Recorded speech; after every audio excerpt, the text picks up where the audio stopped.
Ah, I didn't know why my bloody fucking camera wasn't switching. Okay, hello. I'm back again. Obviously, I don't know what the fuck to do.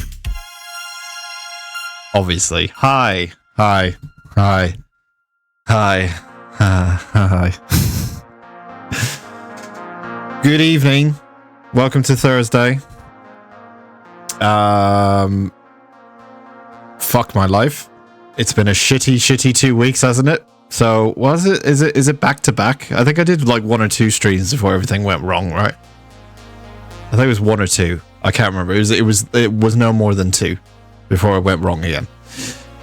Welcome back to Thursdays. I'm sorry it took a while. Although it's only been like 10 days since the last stream, which doesn't seem like a lot, but it does seem like a lot when you actually stream because you do it every week. So, hello. I am back in the real world. Thank you. Nice to see you again. It's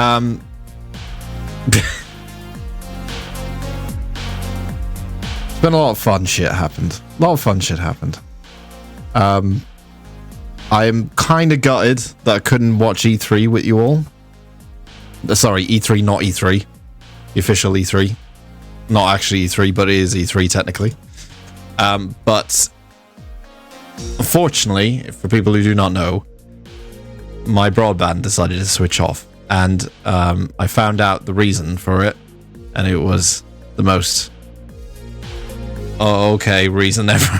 It's just like, all right, we found out why the reason why the broadband switched off, and I was like, oh, okay, fine, cool.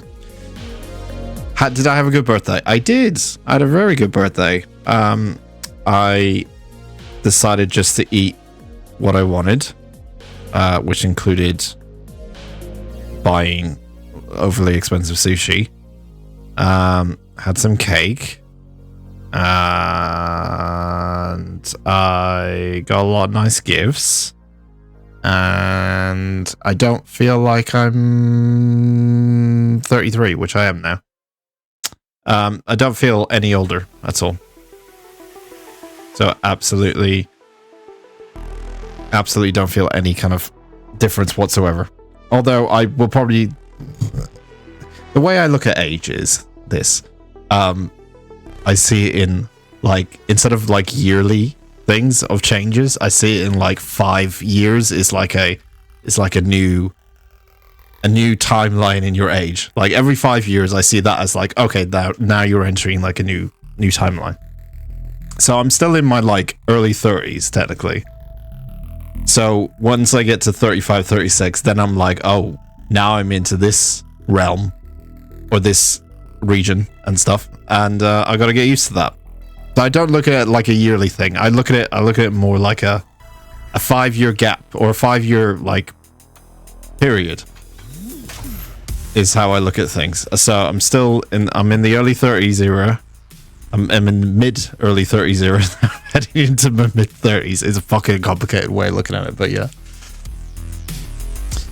A mere youngling, not a Padawan, yeah. I don't know. I don't feel young. I feel like I'm definitely past my young days, let's put it that way. I feel like I'm at the stage in my life where if I saw my 20-year-old me, or if I spoke to my 20-year-old self or myself in my 20s, I would probably say, would you just fucking sort yourself out, Dan, kind of thing. Like I feel like I'm in that period now where I'm like looking back and going, sort yourself out, Dan, kind of thing.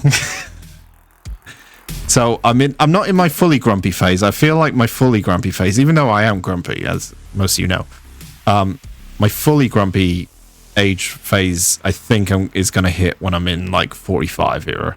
I think once I get to 45, I'm ready to spend the rest of my years just complaining about the youths.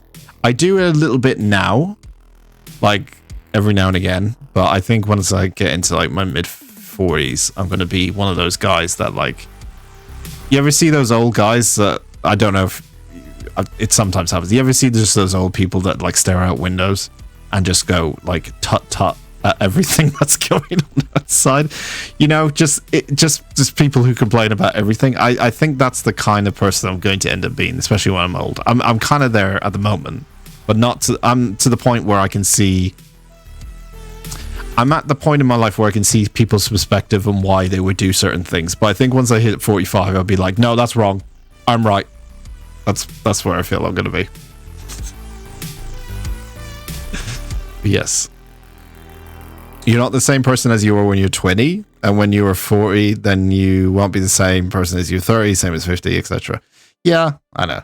It's just, it's the way I look at it. It's like, I feel like maybe even like 10-year gaps. Like, you got your 30s, obviously, you develop, like, the way I see it is like you develop as a person every 5 years, but it could be for some people, you develop as a person every 10 years, you know.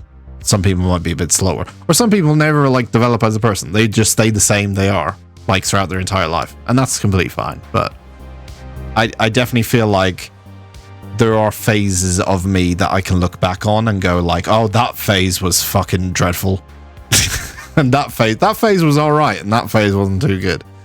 But yeah, I'm in the phase I'm in at the moment is like I'm in an all right phase. It's definitely it's better than the phase I had before. My 25 to 30 phase, not very good. My 30 phase, I think I'm a lot more chilled. I'm a lot more like, chilled's probably not the right word. I can't even say chilled. It makes me sound old, right? Because I'm 33. I can't say chilled anymore, can I? I feel when I hit this phase in life that I am accepting of the things I have done, but also looking back on it and thinking you could have done that differently. But I'm also accepting things as it is. You know, I'm very much I'm content, just very content until I get to 45. And when I get to 45, then I'll complain about everything again.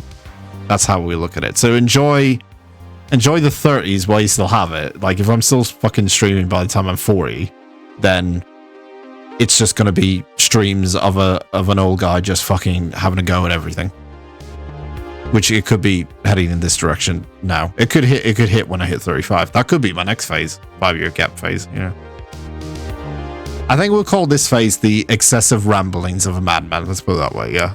Because it seems to be going that way. We evolve as we grow older. Well, some of us do. Others just stay the same a-holes as always. Yeah. But that's the thing. Like, you could get like people who, it depends what they are. Like, so if they've always been an asshole and that's what they've always been and they never change, then yeah, there's people like that. And there's some people that start off like in their younger days being like an asshole, and then they learn from that. I definitely feel like I was an asshole when I was in my early 20s, especially my teenage years. I feel like I was an asshole, and I think during my 20s I started to mature. I started to look back on it and, you know, accept that I was an asshole. Like, once you have the acceptance, what's it like, the stages of there's something called like the 7 stages of something. I forgot what it is. And one of the first stages is acceptance and blah, blah, all that kind of stuff. But yeah, I think when I was in my late 20s, I was like, oh my God, I'm going to hit my 30s. I'm old. But now once I'm in my 30s, I'm sort of just like, fine. I feel the same way I felt, kind of. I'm just a bit more wiser. I've got more grey hair. I think I'm better looking. I'm not trying to fucking big myself up, but I had a conversation about this with a couple of people where genuinely it just seems to be the case that men, when they get older, sometimes, not all of them, if you look pretty terrible when you were like younger, you might age better. Like, you might look better as you age, and it's more, it seems to be better for the men's side of things. I definitely look better than I did. I just got a no from my partner of 8+ years who said, just shouted out no. So that's going well. Just to give you guys an update on that. I've been told to do things now. I'm in the middle of my profession.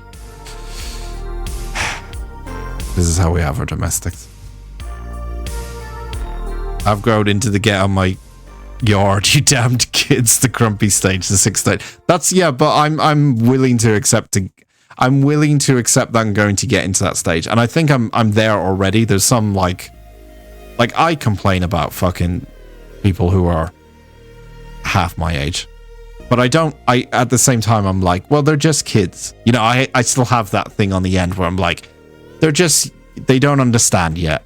I still have that in the back of my head. I think once I get like 10 years older, that will leave, and what is left is just the remnants of fuck those fucking young kids. Like that's just what's going to be left in about 10 years time. So I still have like understanding, and I think the understanding will go away in about 10 years.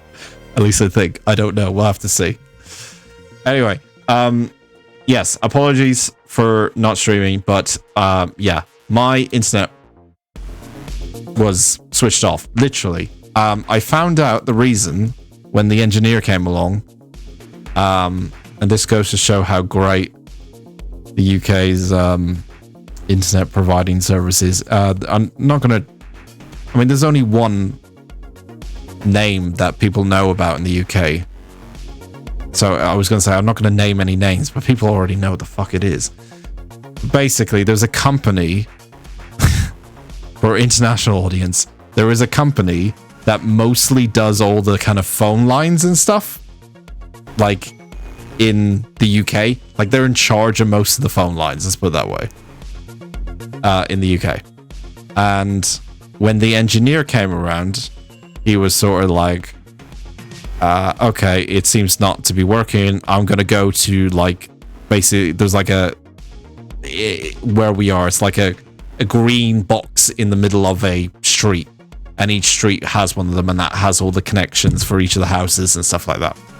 And so the engineer went there, and then it suddenly came back on, or at least the router was like saying, oh, your internet's back on, all that kind of stuff. And then when he came back to tell me what happened, he basically just said, oh yeah, the reason why you didn't get any internet is because someone unplugged the cable to your flat. Like, someone pulled it out. And I was sort of like, okay, does that happen often? Is that just a regular... Does someone accidentally just pull out a plug and then don't provide me with something I pay for, you know, on a monthly basis? Like, yeah, okay. So he literally just went round, plugged it back in, and then it wasn't working on the router, even though it was saying I got internet, and the router lights were lighting up and all this kind of stuff, and it was all going great.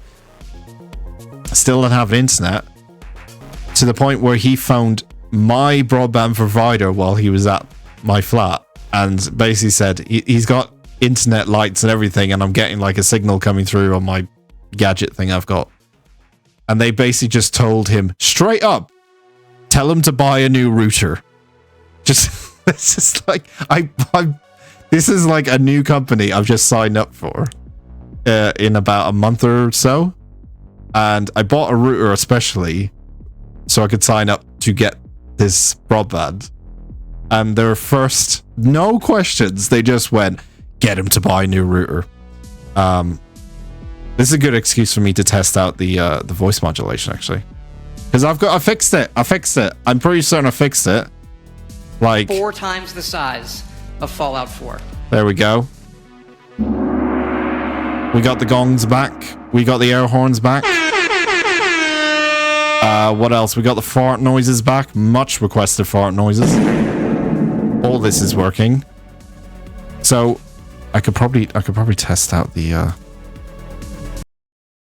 but the only thing I have not tested out is, and I'm assuming it's all working. I'm assuming it's all working. The only thing I have not tested out is, so I've had to do a couple of changes with the microphone settings. Nothing too extreme, but it is sort of extreme. But I'm wondering if this voice modulation is actually working. So I'm going to test something. So I'm going to tell you the story by using sound effects or using voice modulation at the same time. So on the phone, he rings him up and he goes, da da da da da, it's not working, internet, blah, blah. Lights are on the internet, blah, blah. Immediate response for them was, tell him just to buy a new router. I assume that worked. And he just sort of hung up the phone and he just went, fucking hell, they're useless, aren't they? Even he said it. And when he told me, I was just sort of like, okay, I know, like, you know, when you're told something by a fucking company and you just sort of like, I know what you've just told me is not correct, and you're just trying to find like an easy way to, end the call. And I'm sure you might be having a bad day at work or something, but just telling someone to go out and buy new fucking routers are not cheap. A good router is not cheap. They're a good router is like nearly 80 to 100 pounds. Like, they are not cheap. But you can get a cheap one, sure, but if you wanted a good modern one, it's about 80, they're not cheap. So when he left, I rang up the company, spoke to a different person entirely, and then I was just like, hey, the guy's been around, the lights are on, but nothing is coming through. Cut off, yes, completely. Yeah. Your router's from 05 or something? Wow. That's, I got it with the internet provider back then. I use Ethernet cable, no Wi-Fi BS here. No cut off, no one-on access. Ah, see, that's why I'm jealous. I'm really jealous.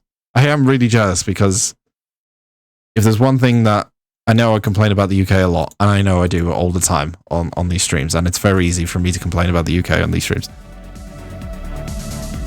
But there's a lot about the UK I do not like. There's a lot about the UK that could be better. How about that? That's more optimistic. There's a lot about the UK that could be better. And I'm quite jealous of other countries and how they have how they've got stuff together. Have you ever heard of Liechtenstein? Have you ever heard of Liechtenstein? I think I've already talked about Liechtenstein because I was so fascinated by fucking Liechtenstein months ago. I think I've already told this story, but Liechtenstein has the fastest fucking internet in the world. Their country's tiny. They have 100 police officers. 80% of them are volunteers. Anyway, so I rang up the company and I said to them, look, someone else spoke to us. You told us to get a router. I don't think that's right. I've worked in IT. I kind of know what's going on here. Something else is not right. Can you just check some of the settings with me and blah, blah, blah, all this kind of stuff.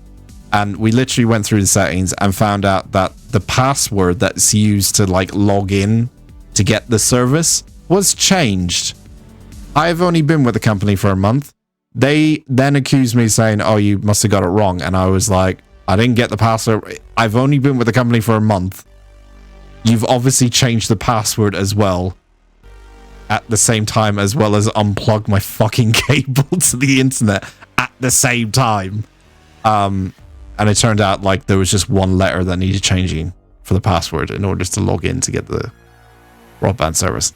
And then it started working. And that was 10 days. Was that 10 days? It was at least a week. That's all that was needed. It was just needed, a cable needed to be plugged in and the letter I needed to be on a password at the end. Because someone fucking changed it and someone unplugged the fucking cable. So I had to use, there was a lot going on in my birthday that I wanted to watch, including E3. Not E3, sorry. Not E3 2024. And an F1 race. So I had to use my hotspot on my phone. Which was shit. It was real bad. I could watch E3 pretty well on like low resolution, like not a lot of speed. Like when I saw the Doom trailer, which we'll talk about in a minute, like I could make out the detail, but I was like, I really have to watch this in like 1080p. Like it's not the same. Like, yes, Liechtenstein has the best internet. If you go, I think it's the best in Europe. I'm not going to say world, but it's certainly in the top. It might have changed now because this was months and months ago. I was doing like a little bit of a research for something. And I stumbled upon I think I stumbled upon Liechtenstein looking up. I went researching the entire country of Liechtenstein. But the way I got there first was by me looking up, hey, who has the fastest like average broadband speeds in Europe? And right at the top was Liechtenstein. I was like, what? What the fuck? And yes, it amazed me when I saw that. It was quite insane. And it's probably still there, but it might not be top. It might be top 3, but it's definitely in the top 3, top 5 in the entirety of Europe. Liechtenstein has one of the fastest speeds, and it's crazy fast as well. Cable over Wi-Fi, unless you use internet on the phone or you move your laptop around a bit. Well, I don't. So I don't use. Yeah, I don't.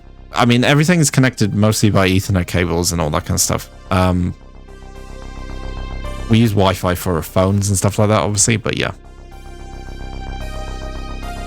it's not. It's more about the fact that the UK's infrastructure for broadband is so far behind. It's so far behind. If you look at that table, if you're looking up for Liechtenstein's like broadband speeds, right? You look at that table, look where the UK is. It's like less. I think it's like 50th or something. It's insane, given the fact it's the UK. It's behind everyone. It's literally behind like France, Spain, probably Denmark, probably the whole of Scandinavia. It's behind a lot of countries. I think it's even behind Ireland, which is the next door neighbor. So it's real bad. We're about 10 years behind when it comes to broadband stuff in the UK, and it's just the way it is at the moment. We've got giant holes in our roads in the UK, which I can hear right now that they're actually working on. They've closed the entire road outside, so I can't leave my house because there's a giant hole in the middle of the road. There's lots of giant holes in the middle of the road, and they've closed the road down at night time after 8 o'clock till about 6 a.m. You can leave your house after that in the car, but in between those times you can't leave. I'm also afraid, well, while they're doing all that they're going to hit a fucking cable and this entire stream's going to go off and I'm going to not be back online for another week. That's what I'm also worried about right now, because I can hear the roadworks going on at the moment. So yes, Xbox was very, very interesting. Had a lot of interesting stuff. We will crack on fairly soon, because I think that's the first thing I want to crack on with is not E3 2024, but yeah. Hold on, fastest speed isn't everything. Stability is just as important as speed. Yeah, but I mean, I'm not gonna know if speed. Yes, it's true. You know, you don't want to just get a Ferrari. You want it to have nice, comfy seats, and you know it may have fast speeds, but you want it to have good fuel intake and doesn't break down every 5 minutes. Absolutely agree. But it's the fact that that little country has a fucking it's the fastest speeds. Britain, the backwater country of Europe, yeah. And I'll be first to admit it. Really does. It's very easy for someone who's lived here to say that. I've lived in 2 countries my entire life. I've lived in Ireland and England, very much. I know they're quite next to each other, but they're very different. They're very, very different places. And since I've been in the UK, like when I first few years living in the UK, and I moved here when I was like 14, I spent like majority of my young life in Ireland, and that's how I got this weird accent. Like the first couple of years, like fine, like everything seemed fine in the country. The country seemed fine. It was absolutely great. It's great. I loved it. It was fantastic. And it's not just a sign of me getting older or anything. It was just genuinely great. And I've lived in the same kind of area since I was 14. Kind of. I've moved around slightly, but general area, I've kind of lived in the same area. And it's just as like, there's so much I could say that I don't want to, because I haven't got a lot of time. There's so much I could say about just general things that seem worse off in the UK. Like, there's a lot. And I'm very glad there's an election coming up. I know I don't really trust any fucking politician right now, but change is needed. Let's put it that way. So I think most of us are ready to get the current government out of the fucking door. Sounds like a great idea. So yes, let's talk about games. Let's not go negative. It's been a while since I've been fucking streaming, so I might as well go into a good old rant about video games rather than fucking countries being shit. Blah, blah, blah. Let me check if this is working. Is this working? It is working. Okay, good. Okay, I think everything is working. I was going to talk to Brian, but I might save that for the weekend. I have not spoken to him for a while, which probably means he's going to be extra pissed. So I might just save that for Saturday. Hopefully, because he's been through a lot. He's been through a fucking install. I think we did speak to him after I did the reinstallation and everything and all that kind of stuff. I think. If not, I haven't spoken to Brian for about 3 weeks. And we might not be on the best relationship if that's the case. So I'm a little bit worried about that. So I might save that for Saturday just in case he goes into a bit of a rant. But what I have, let me see what I have. Dan was taking notes. So even though I couldn't stream, Dan was taking a couple of notes while he was watching E3, but not E3. And I basically made a list of stuff that most of it, I would say maybe one or two things are things I just want to talk about because they were there. But most of it was a list of stuff that I made while I watched every single conference aside from, and you probably would have guessed this by now, aside from the greatest conference, Ubisoft.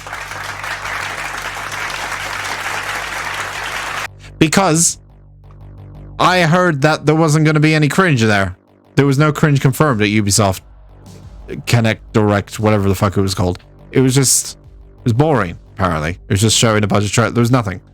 So I didn't see the need to tune in. I saw what was announced afterwards, but I didn't really care about Ubisoft. It's the one I watched nearly every single thing. Even like Future Games Done Quick. I watched Evolver Digital. I watched Wholesome Games Direct. I watched I even watched the Led by Women live stream where they showed a bunch of games that were primarily led by women studios, or mostly women studios. I watched that. I watched the Xbox one. I watched the PC gaming show. Love the cringe. Jeff's fucking somewhat a disappointing show by Jeff Keighley. Like, I watch all them. Ubisoft, I saw Ubisoft on the Monday and I was just like, do I really want to go through Ubisoft? Do I really want to sit down and watch a Ubisoft conference? I just no. I'm glad I didn't, because it sounded like it wasn't that exciting to me. Unless you're a big Assassin's Creed fan, I guess. It's the one franchise they're hanging on to at the moment. Please work for us. Yes, there's a lot. Civ 6, yep. Doom Settlement Builder, yep. Can't wait for Doom. Doom is looking different. So, I mean, we don't know, but there could legitimately be a settlement builder in Doom. It is looking different. So, what I did was I saved a bunch of trailers onto a little playlist, and I'm just going to go through them one by one. It was stuff that was announced over the weekend, but these are some of the things that caught my eye. Did I say 6? Did I say 6? Jesus Christ. 7. Sorry. Apologies. 6 is already out. Out now. Go buy it now on Steam. these are a bunch of, yeah, so these are a bunch of stuff. There's about 18 trailers, but I'm probably going to talk through most of them at the same time. These are stuff that just caught my eye. That I said 6. Okay, I'm definitely getting fucking old. I'm definitely hitting my 40 era. These are stuff that caught my eye. Now, 1 or 2 of them they caught my eye because I was like, not sure about this. But yes, Civ 6 is 95% off. What are we doing? Some fucking promotion on the trip. Oh, by the way, everyone, just so you know, that Civ 6 is currently, and this is breaking news, currently 95% off. You can play the whole of Civ 6. Go get it now. It's an amazing game. Civ 6. Go get it. It's fantastic. Go buy now. Buy now. Get your money in. Get your money in. We love gaming. Gaming. Well done, gaming. Hooray for gaming. I'm so glad to have the soundboard back, as you can tell. So, let me switch over to view. Now, there's a couple of things about the stream I haven't fixed out yet. Obviously, the intros and all that kind of stuff. I just had the internet back for 2 days. I've just been hugging it since it's been back. So, I will get to that stuff. But, majority of stuff. The sound stuff. Sound I've kind of sorted out and all that kind of stuff, I think. So, that's good. Now, the button's not even on here. There we go. That's the wrong button. But either way, it's fine. Okay. So, actually, we might have a little bit of audio. We'll have a little bit of audio in the background here. Hang on a minute. Let's have a bit of audio. I can talk over it for a little bit. So the first one on my list was the game that was made, and I can't remember what it was. It was the game. What was the name of it? God, it was stuck in my head right before I went live. It was the game that was made by one guy who made the game about the giant spider that was chasing you. And now I can't remember the fucking name of it. What was it called? It's that one that it was that game where you were on like a Choo Choo Charlie. Thank you. So they announced that they're making a new game, again, being made by one person, and I think this looks pretty fucking good, if I'm being honest. It is a multiplayer game, but it's like a little bit of a twist on the kind of, I was going to say Among Us, kind of like Among Us, but like on more or less like Lethal Company-ish kind of games where you're like trying to escape, but you can piss over someone else at the same time, piss over your teammates or work together at the same time kind of thing.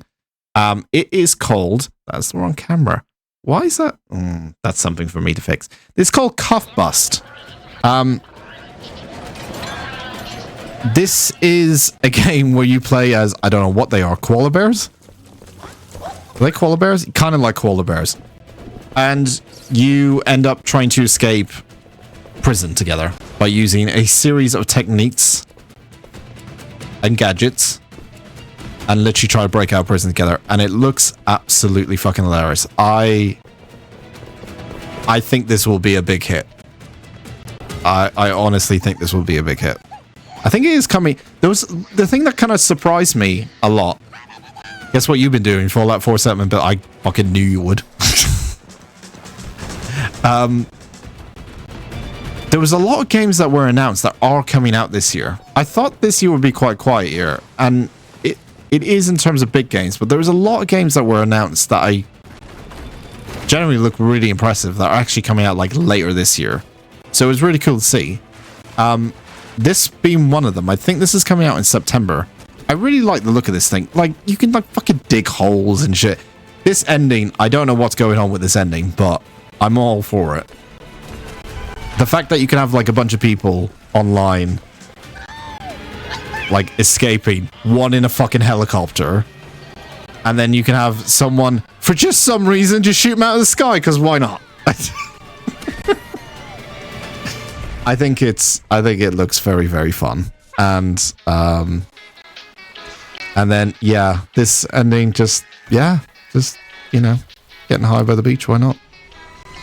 That's how you do. think this is coming out. Coming 2025, maybe, I don't know. So yeah, that one looked pretty cool. I really like that one. I think that will be a lot of fun. So that was definitely on my good list. This has already been shown, but they kind of showed a little bit more. And this is Metaphor. Metaphor was, or is, made by the same people that made Persona games. So you can obviously tell, being a big Persona 5 fan, for Dan, he would be interested in this. And I've already seen this before. They announced it like a year before. I think last year at the games, Summer Games Fest, they announced it and stuff. This looks cool. It's got that Persona feel to it, but it's got a less, obviously, anime going to school vibe about it. But I do like the fact that it kind of keeps that same kind of concepts where you're like, you have to better build relationships and you have to do certain things in order to acquire powers and things like that. It follows the same kind of concept like Persona 5. I would be interested to see, which I don't know if they put in this trailer, what is there like a downtime? Because it doesn't seem like there is a downtime. Like in Persona 5, half of the game was like, you study and you go to school and you hang out with friends, and when you do that, that actually benefits you when you battle people at nighttime. So the thing I'm quite interested in with Metaphor, being that's from the Persona 5 kind of people, is there like a downtime element to it? Like, is there like a two thing, or is it just the one? Is it just like what we're kind of used to with most of these kind of games? Most games like action RPG games, where it's just like it's just an action RPG where you go and fight things, rather than it's an action RPG, but you also go to school and you also try to get good grades. You know, it seems like they're departing from that. Obviously, with this game, I know there will be Persona 6. Obviously, I'm not saying Persona 6 is not going to be announced or anything, but it'll be interesting to see how different this is, and if there is like a bit of a change to the whole, like, what's the right word? Persona formula.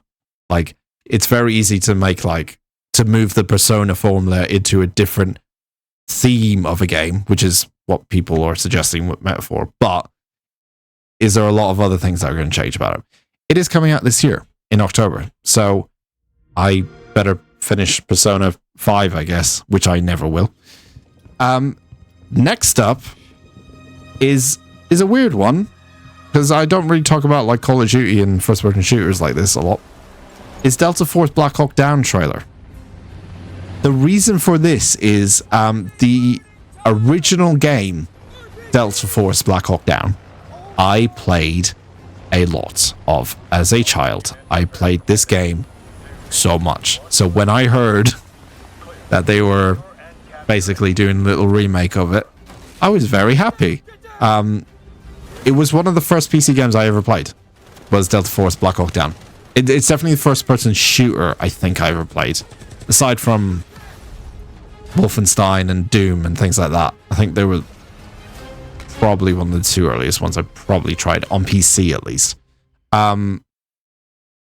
That one was just like a little nostalgia bump, where I was just like, oh, didn't even know people knew this game existed, and it's kind of cool that they're making a remake of it. Whether it's going to be good or not, I don't know, but it was just one of those things where it was like, oh, that's like a nice little surprise that I was not expecting kind of thing. The next one is the Bloomhouse Games thing. So the Bloomhouse Games one is, I can't remember the guy's name. I forgot his name now. But Bloomhouse Games, essentially, Bloomhouse are a studio that makes movies, and I think TV shows as well, but primarily horror movies. So they were on the Summer Games Fest on Friday with Jeff, and they were talking about like how they wanted to move into games and stuff, and they wanted to incorporate, they want to start building like game franchises under the Bloomhouse name and stuff like that. Hope you reviewed the Delta Force game on stream. Did it have a date? I didn't even see if it had a date, actually. Oop, I've gone too far back. Hang on. Did it have a date? I didn't even see. If it's soon, Wish list now. Global PC alpha test in July. Maybe I'll do the PC alpha test and stream that. Give that a go. I would like to play the campaign. The campaign's quite fun. That's kind of how I remember playing the campaign and stuff. I did play like the online Delta Force element of it, but yeah, maybe we'll do the maybe we'll jump into the stress test, as they call it. So yeah, Blumhouse primarily makes horror movies, but they are now delving into games. There was 3. It was very confusing because they showed like 3 or 4 off very, very quickly. 1 or 2 of them, I'm like, I'm interested in this. Not this one. I'm not particularly interested in this, although it looks kind of cool. I think they all look kind of cool, if I'm being honest. They're all very different. What I thought was happening though while I was watching this, I thought it was all one game. I thought this whole thing they were showing off was one game.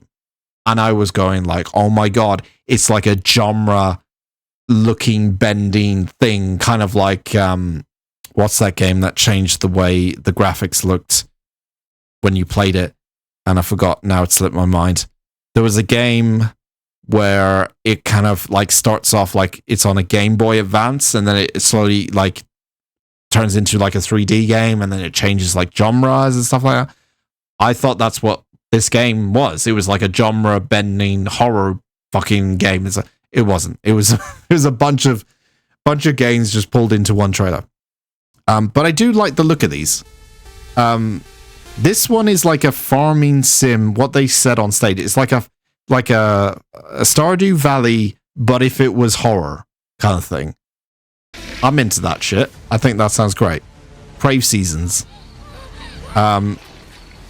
Yeah, I like the look of it. All of these games look very different and quite interesting, and it's great that they're like, it's coming from a bunch of people that are not or haven't delved into the games industry yet, so it gives it kind of a bit of a fresh kind of look. This is the one I like, just mainly because it's like a fucking PS1, PS2 throwback horror thing. I like the look of this one. Fear the Spotlight. That's the one I'm kind of interested in. Although this one, why would they need a game designer? Which I think is the same. Is it the same game? The Simulation is another one. Which is apparently jumping into like a VR headset in the game, and then you go into a VR simulated thing to solve crimes, I think is what they mentioned, or something like that. I love all these ideas. I think they're great. I honestly think they're great. I really hope that they start off like really, really well, like delving into the horror stuff on games, because I think there needs to be a lot more horror games, good horror games. And I really love horror games. They're one of my favorite things ever. So if you played the old game a lot, then you'd be perfect reviewer, just like FF7. Yeah, but then I could be making like, oh, that's not how I remember it. Listen, by the way, I forgot, making its debut, I think, is J2O. I'm so sorry, J2O. I didn't even fucking realize. Making its debut. I believe it's his debut. I don't even, to be honest, I haven't made a tally list of what's made his debut yet and when it debuted and stuff. I should probably get on that on the spreadsheets. But making his debut is Apple and Raspberry by J2O. Fantastic drink. Quite expensive for what you get, but they are really good drinks. They're just fruit drinks. They're a little bit on the expensive side, but they're pretty good. They're pretty good. Highly recommend. Anyway, wrong button again. I keep fucking doing the wrong button. Yeah, I think all these like horror games that they're showing off they're an interesting concept so far. So I do hope that they do have success, because it's cool to see like a movie industry people come in and, you know, try to delve into video games and stuff like that. Usually it's I was going to say, nowadays it's the other way around, isn't it? It's usually the games are being made into movies and TV shows, rather than the people from TV shows and movies coming into games and stuff. So I'm all for it. I think it's great. For Access and J2O sponsorship, please. Man, we got J2O. I'll tell you what, if I get that 7-Up sponsorship, we're raking in the money. That's absolutely absolutely true. Because I would fucking drink 7-Up every day if I had to just get that sponsorship. Anyway, this one. Meant to be here. This one. This game. I'm meant to be in this is from the creator of the Stanley Parable and the Beginner's Guide. It's called Wonder Stop. running a tea shop. It seems to be that you're running around planting and running a tea shop, and it sounds all cute and innocent. If you've ever played the Stanley Parable or the Beginner's Guide, you know that what you're seeing right here on screen is probably bullshit. There is a twist. There is something going on here that's probably very sinister or weird, but they're not going to show it off in the trailer. If you have not played either of those two games, please go play them. They're fantastic. I'm going to pause it because it gets very hard when I try to talk when there's other people talking in my ear. I'm talking about the fucking trailer, by the way, not other people actually talking to me. Stanley Parable is a game about, and I'm not going to try to spoil either of them because they're the kind of games where you don't want to know anything. But Stanley Parable is about a man called Stanley who works in an office. And he goes around his office. And that's it. Okay, Stanley Parable is a game about a man named Stanley who works in an office, and essentially what it is that everything you do in that game, there is a narrator narrating what you're doing. Now, if you take that into consideration, does it mean that the narrator says what Stanley's going to do next and you go against it, or you do other things that, you know, to kind of mess around with the narrator? It's a fun game. It's a very, very fun game. The Beginner's Guide, which is the game that came out after Stanley Parable, which not a lot of people played. Most people remember Stanley Parable, but don't really remember the Beginner's Guide. The Beginner's Guide is a really, really, really meta-heavy game. It's about the guy who made Davey, who made the Stanley Parable and the Beginner's Guide. So in the Beginner's Guide, he's actually doing like a documentary style game in the Beginner's Guide, where he's explaining how his friend May, who's a up and coming game designer, started making all these levels that he found on a hard disk one day. And he basically walks you through, as you play the game, you're walking through these like test levels. Davey is now rating over it, saying, this is what my friend made in 2001. Here you can see That sounds kind of boring, right? It's not. If you've any interest in video games or just like designing, you don't even need to have a fucking interest in design or anything like that.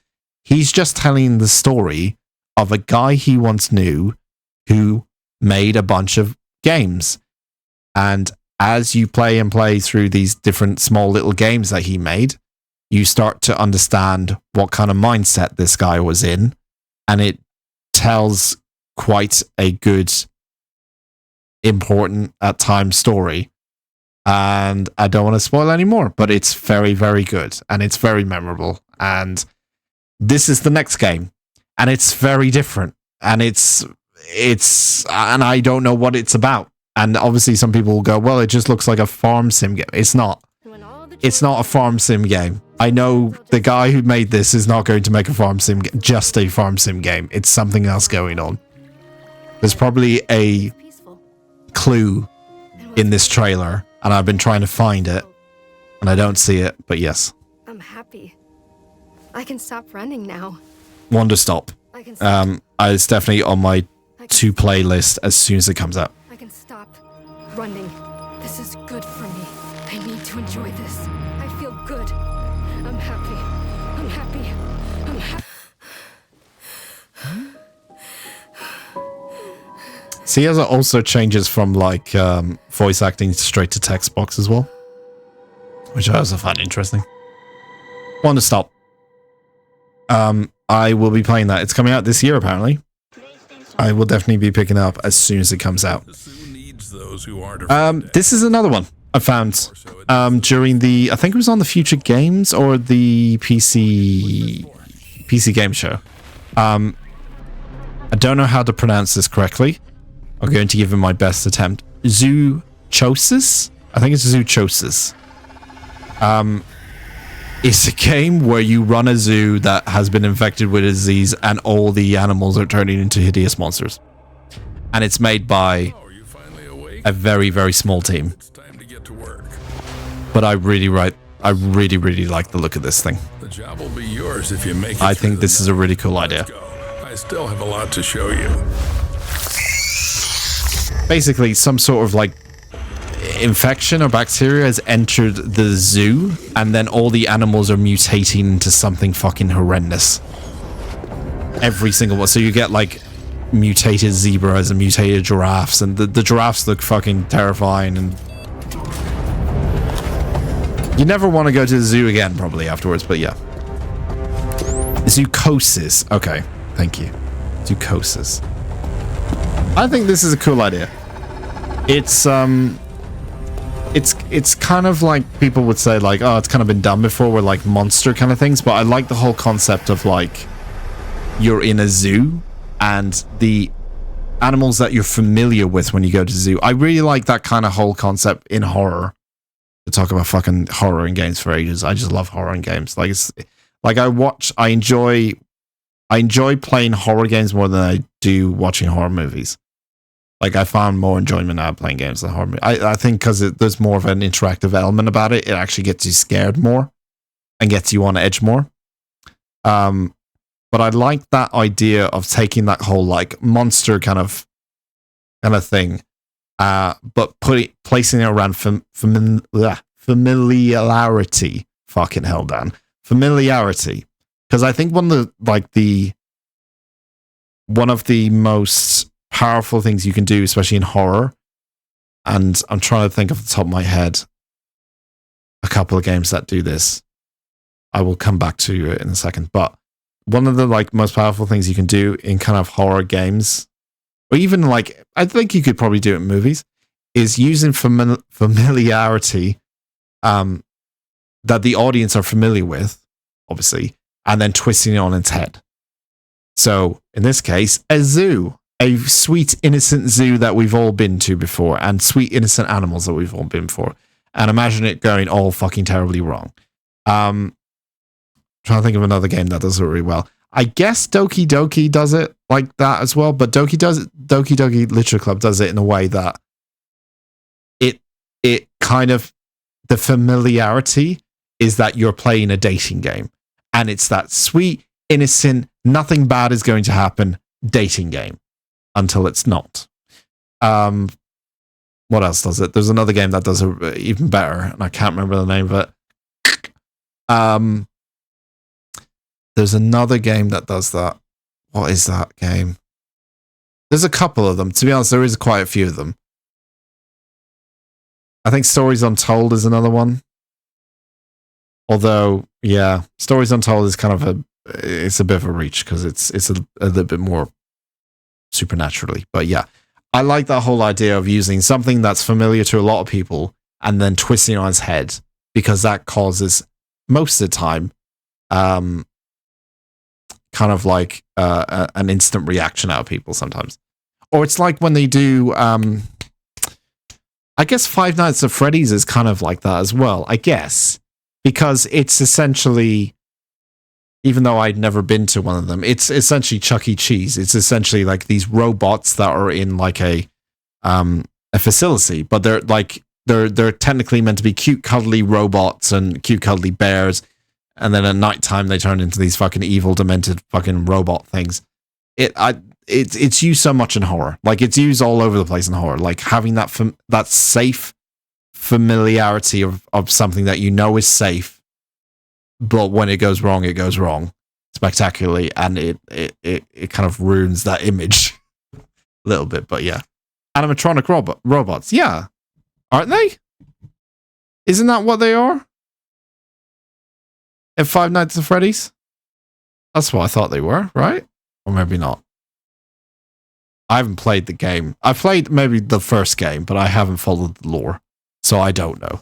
I might be wrong, but that's what I thought they were. They were based off the whole Chuck E. Cheese concept, aren't they? With the with the American restaurant, Chuck E. Cheese, where you'd go in, eat pizza, and then there would be arcade games and there would be animatronic robots singing and dancing there. But yeah.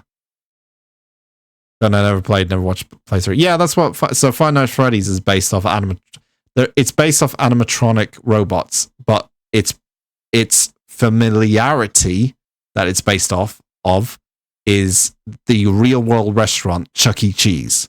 And Chuck E. Cheese is a place where there's animatronic robots there, arcade games, and pizza, and it's made for kids. So it's using that familiarity that people are used to and turning it into a horror and stuff like that. So there you go. There's your history lesson. Product not yet rated. Okay. I don't even know what's next. I'm just going to hit and play and see what comes up. I've got 19 videos, so I think I'm through 7 of them so far. This is interesting. I think this appears... Was this in the Xbox one? Yeah. It's called Expedition 33. And paint again. I don't know if there was a lot of gameplay on this, but it's like a new IP. And whenever there's a new IP, we got to give it a chance. You know, it doesn't get a lot of chances. Everyone of that age. This one looked kind of interesting. I'm not entirely sure what kind of game this is yet. Again. And every year, it seems just like very for the continent with one hopeless mission. Adventure-y kind of thing, but also maybe slightly horror-y. I'm not entirely sure of this. Death again. But it looks gorgeous. I think that was my main takeaway from it. It looks pretty good in terms of visuals. This world is full. It looks big. And I've never heard of this game ever. Obviously, this is like the official reveal trailer, so it's the first time it's been announced. Only one's left. But it seems very ambitious-y. That was it. I remember now. It's turn-based. It's turn-based. It's a turn-based RPG.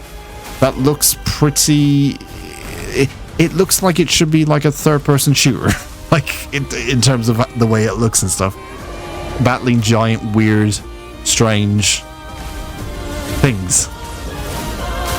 And it's also... First off, been a while since there's been a turn-based RPG that is on, like...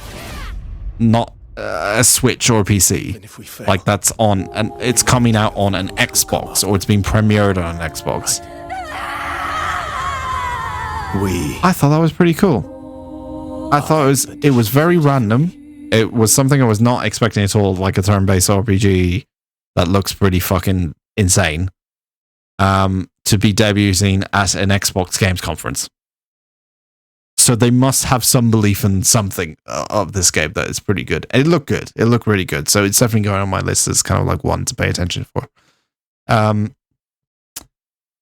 Made for kids or made from kids? Well, it depends on your perception.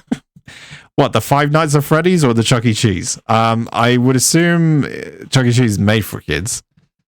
No, I'm not gonna. I wouldn't even want to sponsor Chuck E. Cheese. I don't think, unless I get free pizza. I guess I get free pizza if I did, though, right? Yeah, I'll fucking sell out then. I guess free pizza is worth the sellout, probably. Anyway, that's coming out next year. What's next on the list? I think Five Nights at Freddy's, they probably end up eating the kids, I would imagine. I don't know. I don't follow the lore. This is Mars Tactics. This is on the PC Gaming Show. This is a strategy game where you fight corporations. We love fighting corporations on this stream. I like this. I think it's a cool little... It's kind of got that old school kind of look to it. A little bit like SimCity-ish. But you can... I think it shows in the trailer, you can zoom in on the little robots and people and stuff and see them doing stuff. But it's a management kind of base management kind of thing. This was kind of cool where you can... Let me just go back. Where you can... So you select like what weapons I guess the people have, and then you can go into like a menu and like edit the weapons in like an RTS game, like a strategy game. Very weird that you could do that. You mostly would find that kind of stuff in like a first person shooter or something like that, but it's kind of neat, I guess, that they put that in there, and then you can see the changes happening on your actual soldier, I guess. But it's got that. It's kind of not the old school technique. When it's zoomed out, it looks kind of very old school Transport Tycoon, SimCity kind of thing. When it's zoomed in, it's more of that kind of, I want to say pixel art, but it's more of that kind of blocky kind of look to the game in terms of the character models and stuff like that. But yeah, you basically seem to attack corporations as well, from what I can gather. You build bases, and then I think everything kind of plays out like an XCOM a little bit, from what I can see here. I think it's a little bit like an XCOM turn-based kind of thing. So it might actually work out a little bit like it might actually work out like kind of like Fallout, where you would walk around in real time, and then as soon as you get into a battle, that's when it turns into like a turn-based strategy kind of thing. So I think that's kind of what it's going to do. Oops. There seems to be a lot in this, though. There's a lot of little details that go by really, really quickly. But yeah, I really like the look of this. I think it's got that mix of new and old school blended in to a nice little strategy game. And I'm definitely like interested in that. It seems like kind of a cool little thing. Old school Fallout. Yeah, it definitely, that's probably what it triggered a little bit, was just when I saw that whole, like, you're looking down on the whole map, and then as soon as you get into combat, it's like, oh, it turns into like turn-based kind of thing. So that's probably what triggered it a little bit. But yeah, I really like the look of that. That's is that coming out this year? I keep missing the release dates with these things because I'm talking so much. But hey, that's what I do. Coming soon. Coming soon. We don't know. Phantom Line is the next one. I'm gonna have to remind myself of this now. Do you copy? Oh yeah. We've detected the anomalous presence in the iron. I don't know about this, but it seemed cool. Like, the atmosphere in it seemed pretty fucking cool. There's not a lot shown in this. It's just like one trailer of two guys walking into a facility, and as they walk into the facility, it gets creepier and creepier. I'm gonna watch it again. Kind of intake it all in, because when I saw it, I was like, that's cool looking. But I'm not sure what the idea is with this game yet. There's a lot of blue and red activity there. Do not engage. I repeat, do not engage. Your goal is simple. Search and contain the anomaly. I wonder if it's like a horror Tarkov kind of game, maybe? It's definitely horror. Horror and weird. I like it.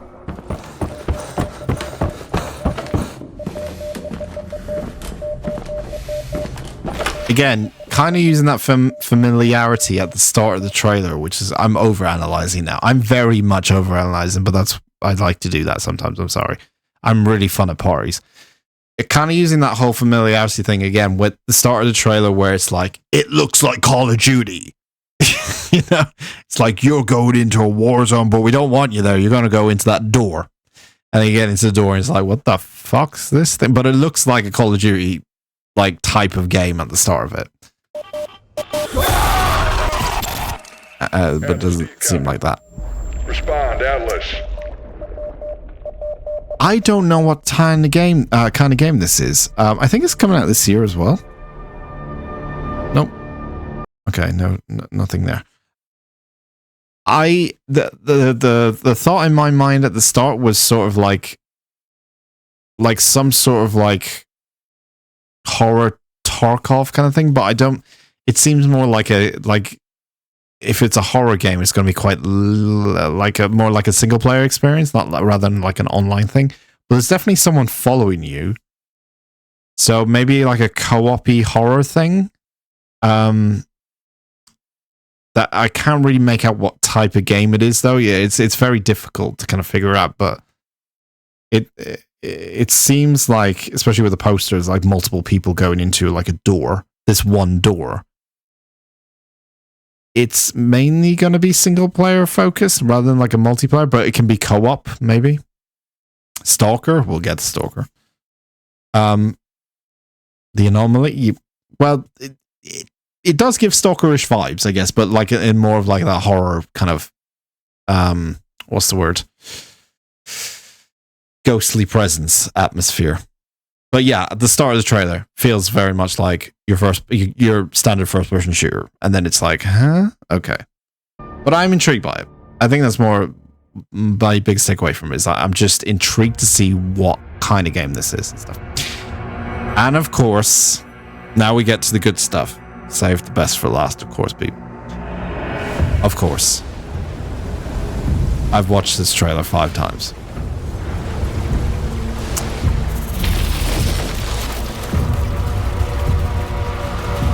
I'm probably going to pause this, but I'm going to watch it again, and then I will talk.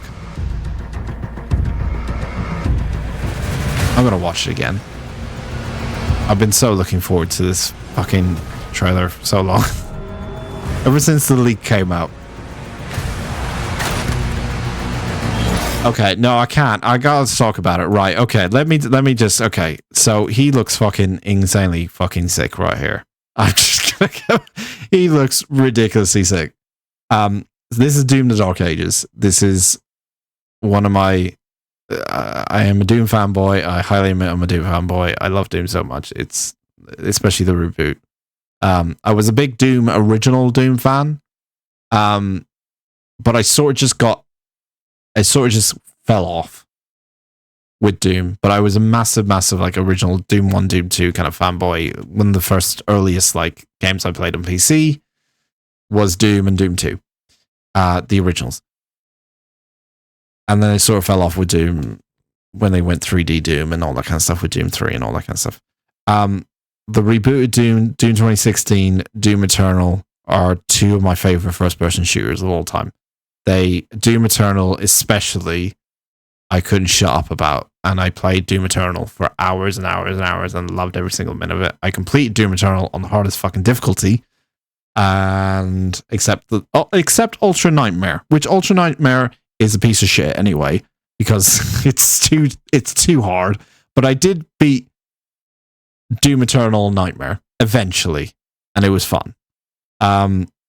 This is Doom: The Dark Ages. For people who do not know, this is a prequel to Doom 2016, technically. So this is before. That's why it's all looking very medieval and kind of stuff. Did you notice the settlements, the factions, bronies, minions, fairies, and unicorns? In what? In Doom or the previous game, you mean? The previous Stalker-like game?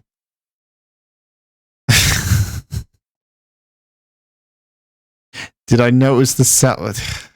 Do you mean Doom? You're talking about Doom, aren't you? Why? Because of the whole, because of the costume from last time. And the fairy costume and all that kind of stuff. You know what? I can't wait to see what kind of skins they have for this game. They're probably going to have a lot of them. So yeah, this is going in a very medieval route. This is the Doomslayer before he came to Doomslayer. I won't go into story stuff, but he always has his combat shotgun, because he's always had that. It's like his main weapon. There's the Doom Fortress. It's shot out of the sky and looks like a fucking badass. And then we get this.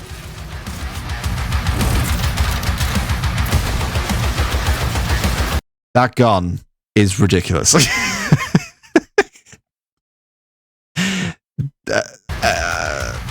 Okay, first things first.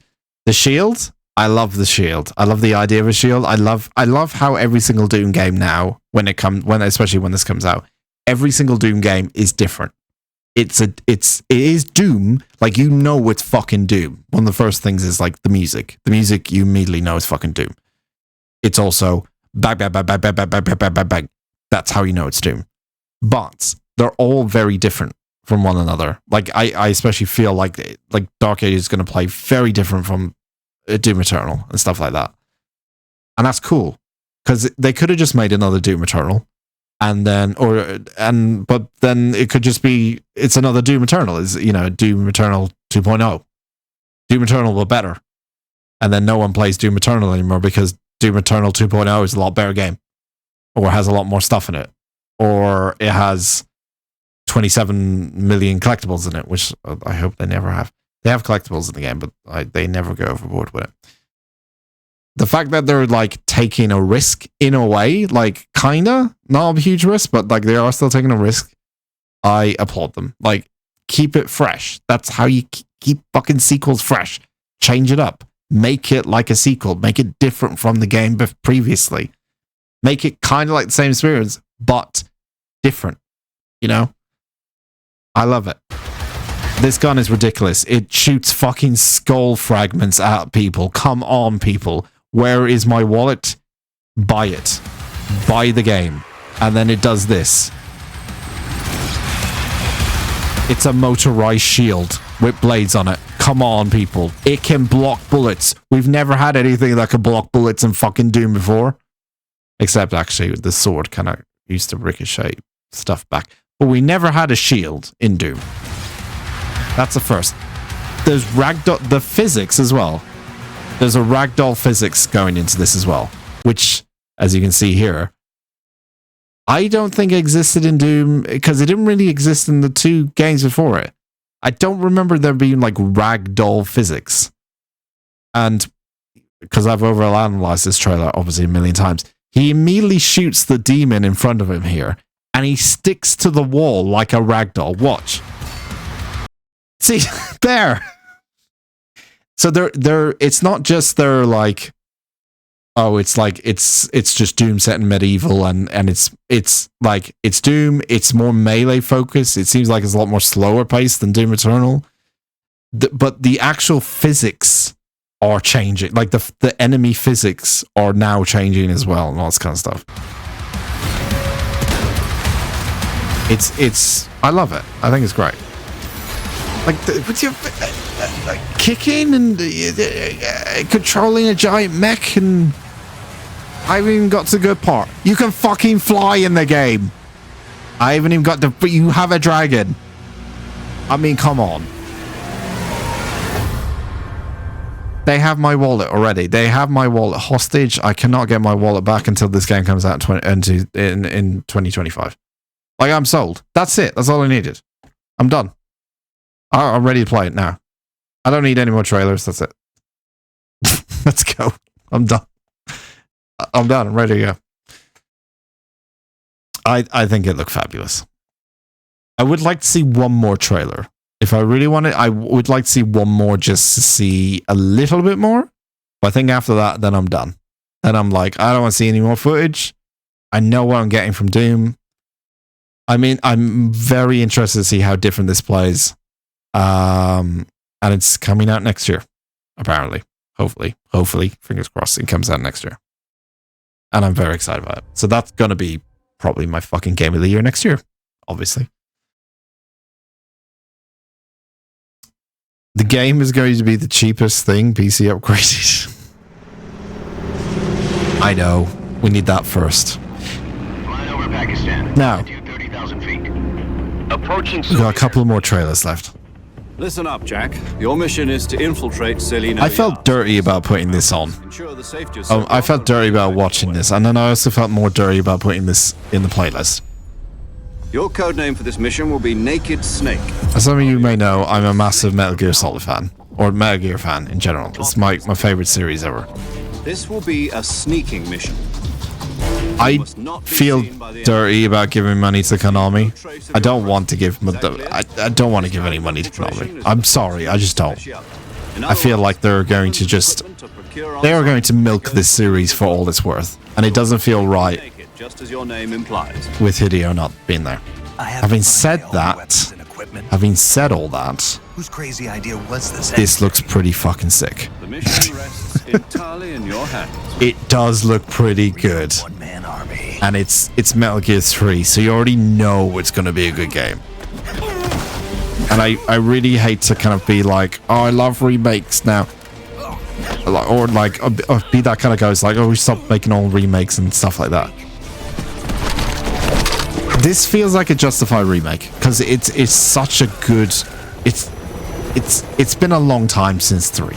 Like Metal Gear Solid 1 feels like a justified remake. 2, 3, yeah, 1, 2, and 3 feel like now's the time if you wanted to make a remake is fine. Don't make a Metal Gear Solid 4 Guns of the Patriots remake. You don't need to.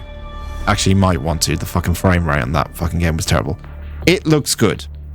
It looks good. That's all I put this in for. It looks good. Virtuous mission. Am I going to buy it when it comes out? Probably. Because I'm a sucker for Metal Gear games. And I haven't played a Metal Gear game in 10 plus years. So, you know, when you have that itch to play as Solid Snake, to play as the boss, you just got to do it sometimes. So I feel dirty about saying all this shit, but either way. Next up, Fable. Fable looks really, really, really, really, really good. It almost looks like it's just another British sitcom. It literally has every single person in British sitcoms in there. Matt Berry's in it. The guy who plays Super Hands, and I can't remember his name. Shit. I used to watch Peep Show all the time. Who plays Super Hands? What's his name? God damn it. It's gonna bug me now. So wait, Super Hands. God damn it. I saw him in the street once as well. Matt King is the voice you first hear in this. He plays Super Hands in a very, very good British TV sitcom comedy show called Peep Show. It's got Richard Ayoade from IT Crowd, that people mostly know about. It's got like a huge cast of British comedy sitcom people. And we had a discussion months and months ago about like how, like, if there's one thing I'm really, really proud of with Britain, it's the comedies. There's one thing I can take away that British TV has done really well is the comedies. And this just feels like a fucking show with a bunch of people that I used to watch. Like it's like it's on point. It feels like a British comedy show in a video game. And I'm all for it because it's not taking itself too seriously.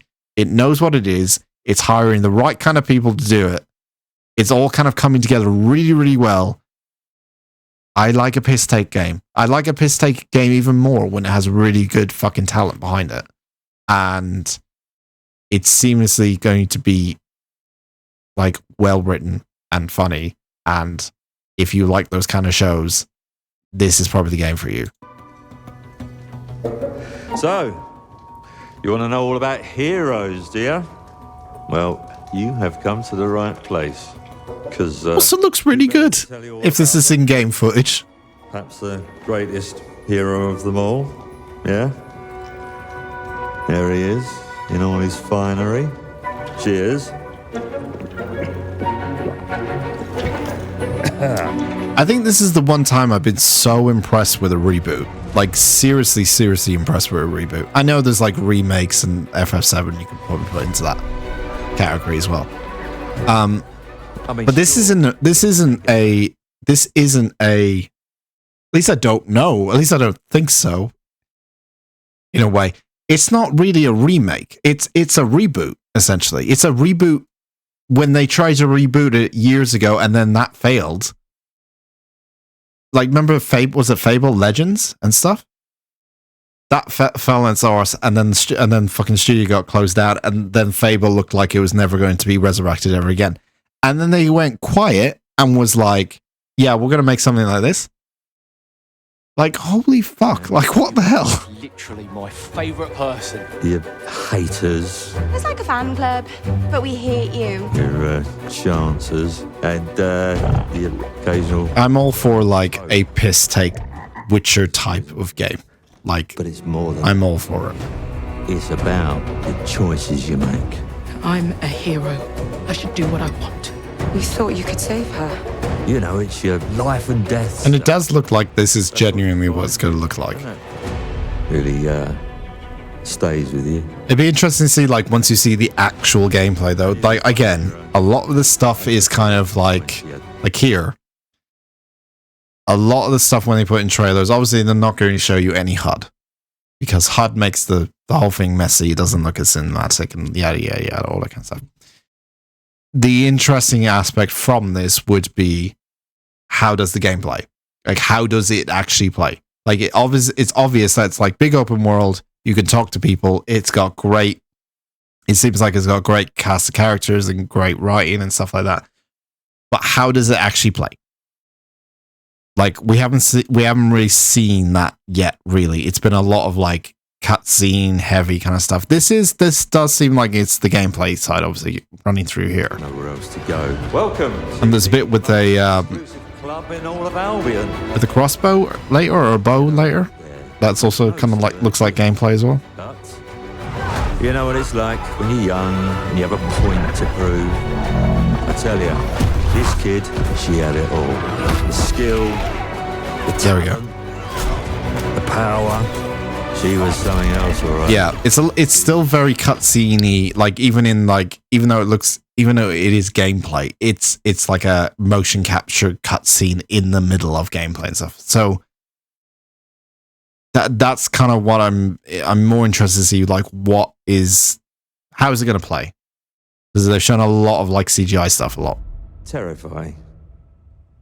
So, yeah, I knew this girl once who made. And I think it's coming out. The wrong choices. No, it's not coming out this year. It's next year, isn't it?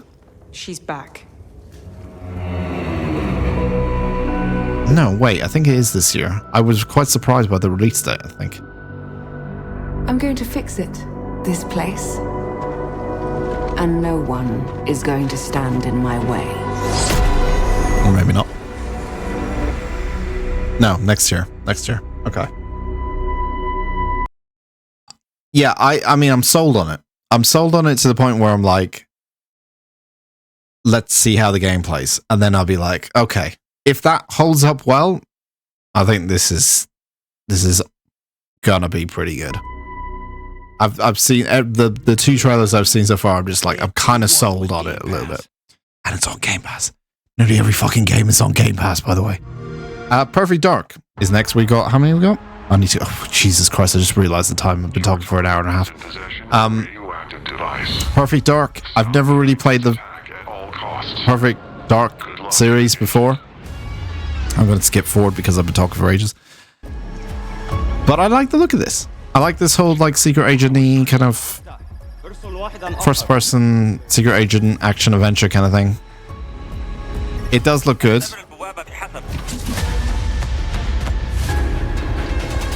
I wonder how open it is, though. What readings are you getting? Like, is it a Hitman? Like, you can do things in different ways, or is it just very linear? I think it might be quite linear in terms of there's only one way in, there's only one way out kind of thing. You have to follow the objective marker and go to the next one, and yeah, all that kind of stuff. But if it's quite like, if it's quite open in terms of things you can do, that'd be quite cool. There's only one way forward. Especially because there's like free running and all this stuff going on in it. So Scan's clear. but yeah, I'm going in blind. looks right. I've never played Perfect Dark series before, so I am intrigued to give it a go once this comes out. Moving on. Stalker 2, Heart of Chernobyl. It's still coming out in September, apparently. They haven't moved the release date yet, so fingers crossed it's still coming out in September. I still can't believe the game is coming out in September after the amount, just how this game has been, what was it, 15 years since announcement. 15 years. It's insane. I was still playing Metro. It was announced before. I think it was announced before Metro Last Light got announced, right? Or just Metro Last Light came out. It's like 15 years or something. It's ridiculous. This looks great.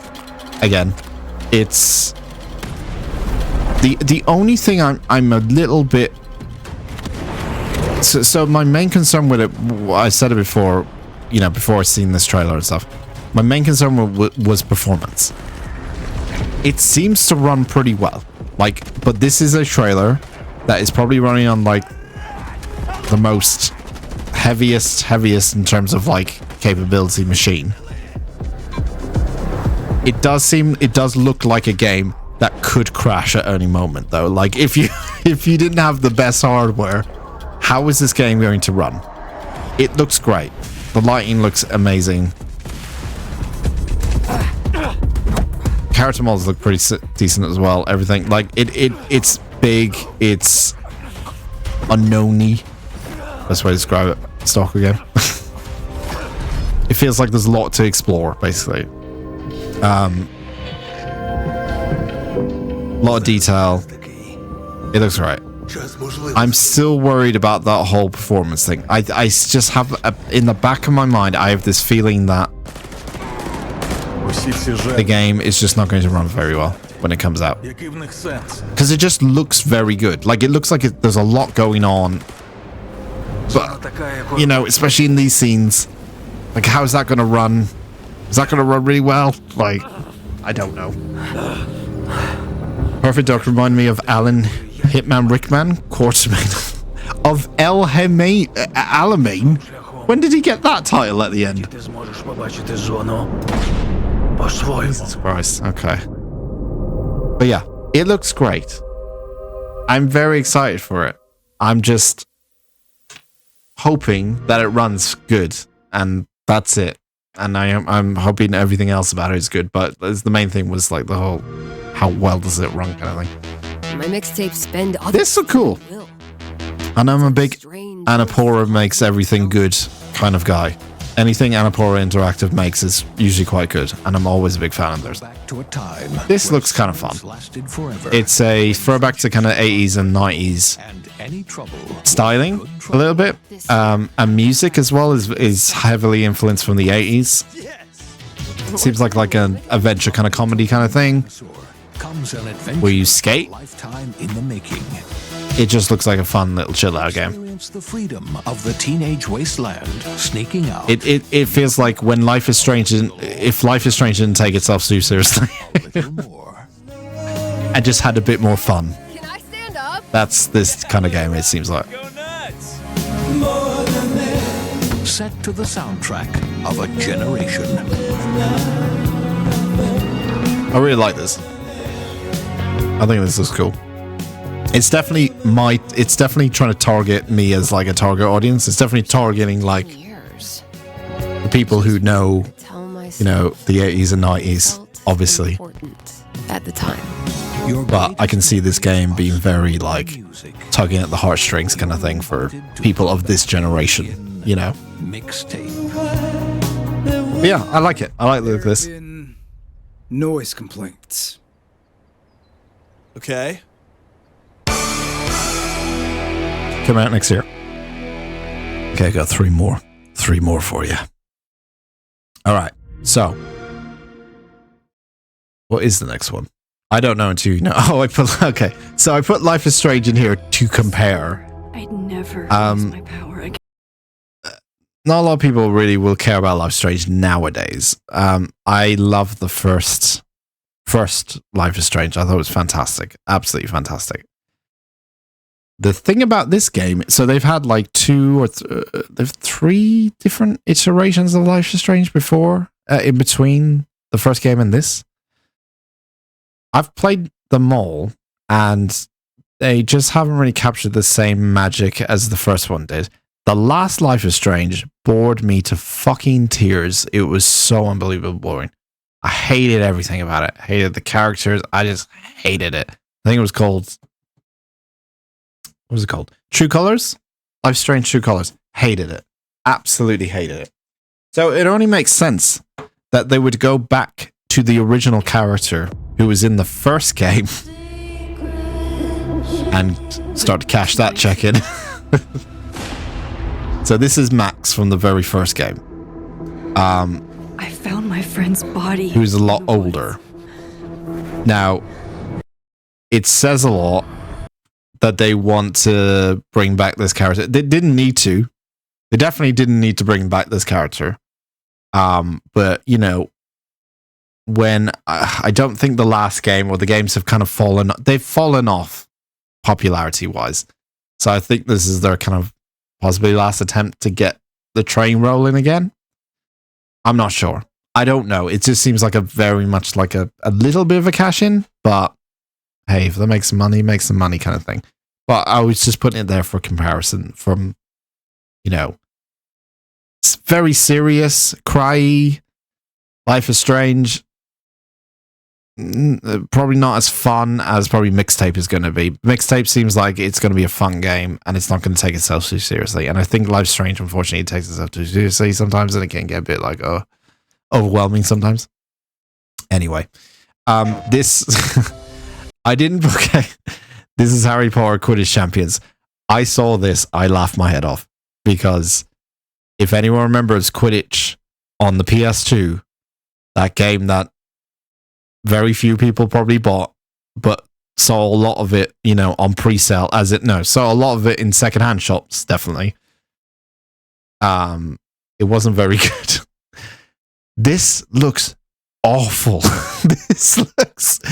I just want to preface, it looks so bad. The graphics look like a mobile game, or at least a last generation kind of.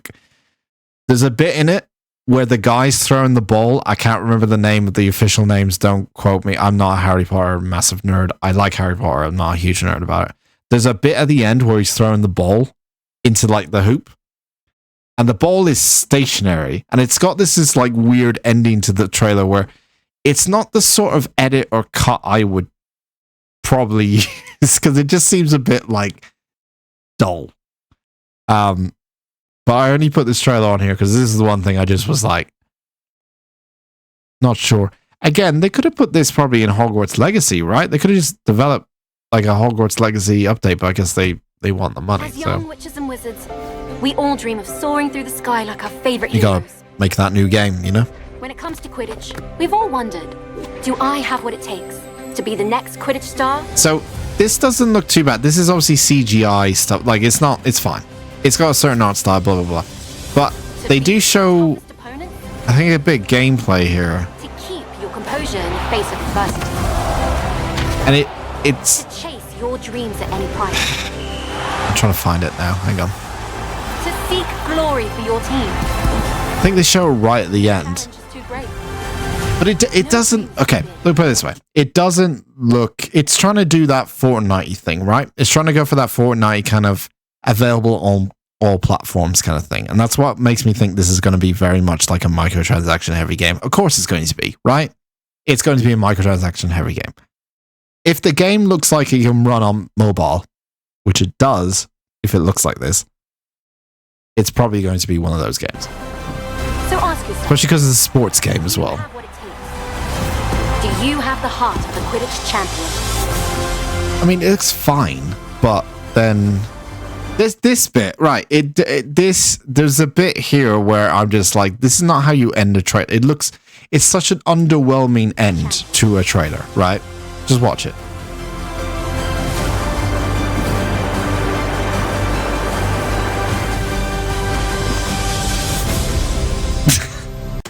I can't stand that ending. I really can't. Like, I just think it's really badly edited. Like, I'm putting my fucking editing hat on here. But the guy, listen to the music in the background, and the guy, it's just one long shot of him throwing the ball into the thing, and then the ball doesn't even spin or move or anything. It's just stationary as it goes through the hoop. And I couldn't get over this ending. Usually you'd have a lot of scenes like back and forth, like, you know, with that music. And it's just this one long... Look at the ball! It's such a stupid thing to get... Oh, it's such a 33-year-old thing to get angry about. I know. I understand. I can see where I'm coming from.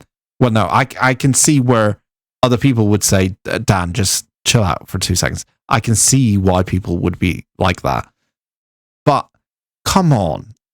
like it's that was the shot that sold it for me, as if like, oh no, this is not going to be good. This is definitely not going to be good. Yeah, make sure you pre-order. Wait, you get a gift for Hogwarts Legacy in Harry Potter Quiz Champions as an exclusive. Oh, bonus Legacy pack in Harry Potter Quiz Champions as an exclusive gift for Hogwarts Legacy players. Yeah, but the Legacy players are pissed off because you didn't put it in Hogwarts Legacy. That's the whole... I think they're missing the point here, because a lot of people were like... argue that... I think the... What's the dislikes on this? It's got more... It's got 3,700 dislikes and 2,500 likes. I think mostly because people are Hogwarts Legacy players disliking the video going, hang on a minute, weren't you going to put this in the game that you released that was meant to be your big fucking Harry Potter project and stuff, and they didn't. Either way, I don't think this is going to be a good game. It's going to be like a really silly microtransaction heavy game. I put Star Wars Outlaws as the last video because I didn't see it. I only saw little tiny bits of it. I don't know what to make of this because Ubisoft, and again, I know I'm a Ubisoft hater, but it is Ubisoft. It does look cool. I admit, like, each planet has its own system for you to explore. And I'm interested. I tell you what, I'm interested to see because I didn't see it yet. Because I want to compare this to Starfield because we love to compare it to Starfield. How does it land on planets? Is there a loading screen? I'm guessing there's a loading screen like Starfield. Opportunities to make a few credits. My ship will not survive long. This is Kay Vess on board the Trailblazer. I'm coming to help. I think the on-ground stuff looks fun. I'm not sure about this space. Turret activated, Kay. Oh no. Space combat looks like space combat. Looks like casual space combat though. I mean, that's kind of what the audience is going to be wanting, I guess, not a serious sim. I want to see if do they land on a planet? Or did they show oh, wait, hang on. They saw the transition to landing on the planet. The tattoo system is in the clutches of the Hut Okay, Hotel. hang on. I haven't seen this yet. Poor, so we best be on our way. Oh, okay. So it's kind of like Starfield, where you select where you want to go. You select the location where you want to go. Okay. I'm not comparing this direct. I'm not saying like this game was trying to be like Starfield. It's not. It's just I'm interested to see, especially with space kind of games, how they approach all these different things. Loading screen? Hidden loading screen? I'm guessing it's going to be hidden loading screen, right? They are showing the whole thing. Oh, it's a hidden loading screen. Yeah, the clouds. Okay, okay. And then... Welcome to legendary Mos Eisley. You know what? They did a better job of it than fucking Starfield did. I'll go be honest. They did a fucking better job than Starfield did. Starfield didn't even have that. Didn't even have an invisible loading screen. They actually had a loading screen. I don't mind that. I don't mind that. There's definitely no way they could do it where you could fly all around the planet in this kind of game. It's not that kind of game anyway, so yeah. What the city has to offer. Recreating this iconic... I have a maybe interesting game that I didn't see in the show, The Altars. Ah. Never seen before. Well, yeah, funny you should say that, because we've come to the end of this segment of the show. So I have a bunch of demos. I think one of the demos is The Altars that I have installed. So I was going to do the wheel. So I did have a wheel for this, right? Which is... Wow. Brilliant, that. Okay, the wheel is out of view. Well, hang on. No, we can fix the wheel. We can fix... Let's fix the wheel. So I'm realizing I've been talking for ages because I haven't streamed for a while. So Dan ended up talking for fucking 2 hours. But I did go over the recap of everything. I would also like to say before I end my not E3 segment. So a couple of awards. Best show was Xbox, of course. PC gaming show was the amount of cringe that I suspected would happen, even though I'm absolutely fine with it.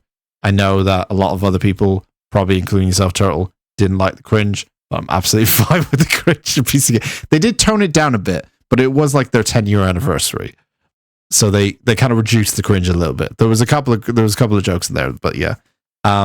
My award for most enthusiastic person at the entire of all the events was that girl who was at Jeff's show, who was also at the PC gaming show. Let me see if I can find her. Summer Games Done Quick had a better.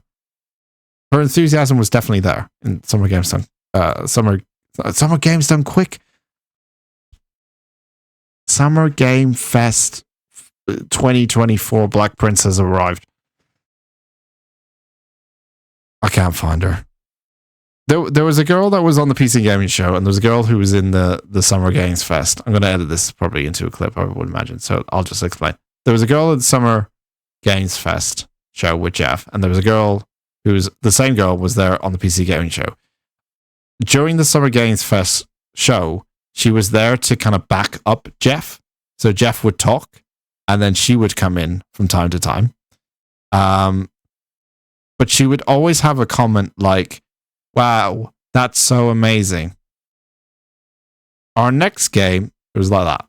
It's that fake enthusiasm, like that was I enjoyed that. I'm not having a complaint. I enjoyed that because there was a real lack of cringe this year, of course, because we're all professional now in our non-E3 3 days.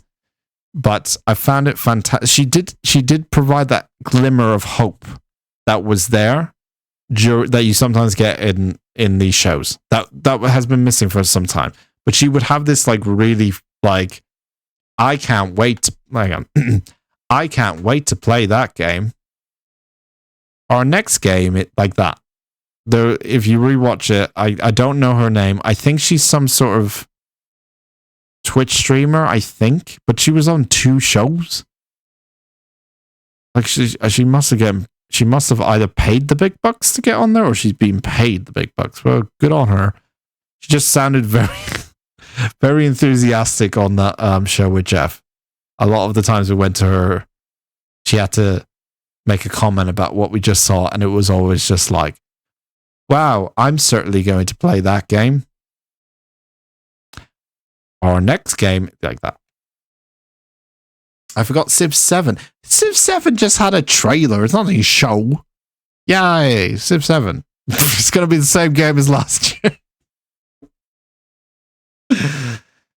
I'm excited for Civ 7. I mean, I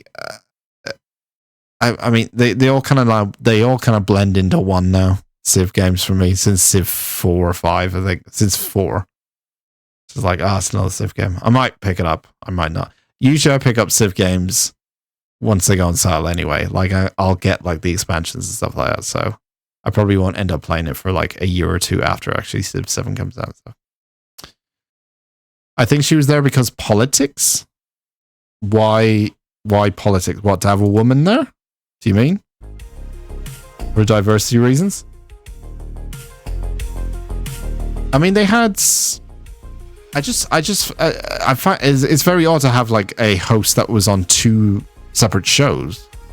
I didn't know who she was. I don't know who she is. Hang on. Who is she? Hang on.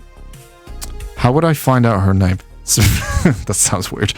Summer Games Fest hosts. Jeff Keighley's confirmed. Well, we know that. Who was the other host?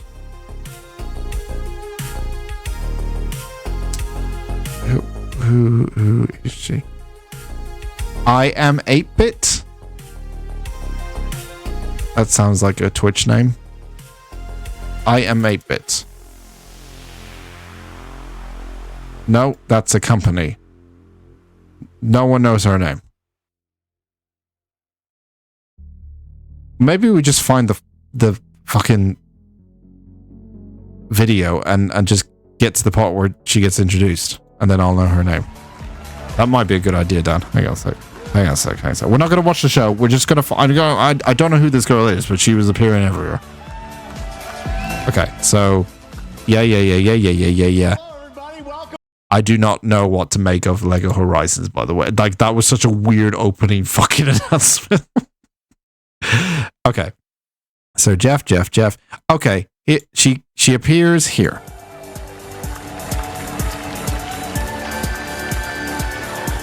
What's your name? Thank you, Jeff. Hi, everyone. I am so excited to be here at Summer Game Fest. I'm here. Curious Joy. Okay. Curious Joy. She look, she seems nice. I'm not having a go at her. She seems nice.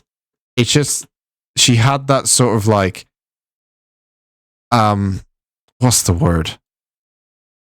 That sort of like I'm saying I'm enthusiastic without showing it. You know, that kind of thing. Like I'm saying how much I'm loving all this stuff without really showing it, you know.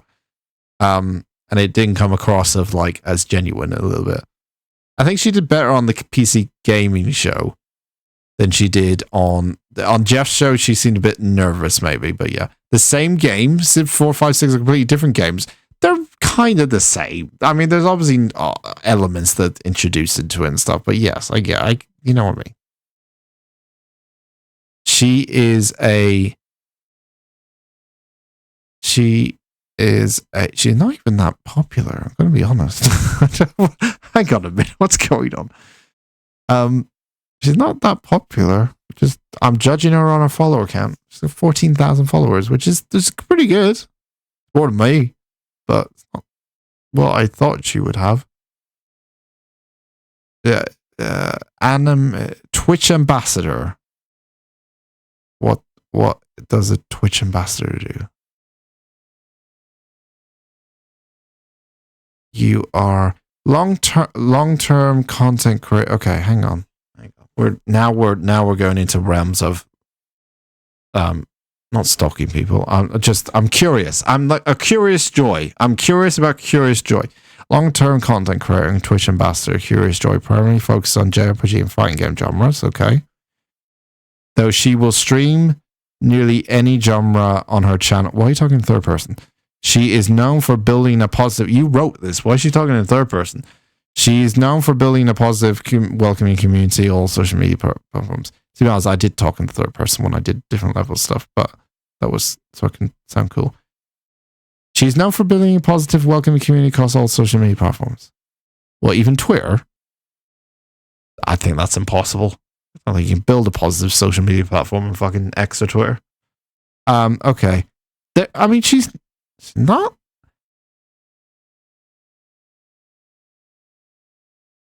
It's not really popular. There's the numbers. I mean, like, she's popular. She's not very popular. I'm curious about how Curious Joy got on 2 fucking shows. Maybe she just knows people, I guess. Maybe she just knows people. I'm very curious about this, though. I am very curious. Should Dan apologize for his Civilization comment? Stop it. I'm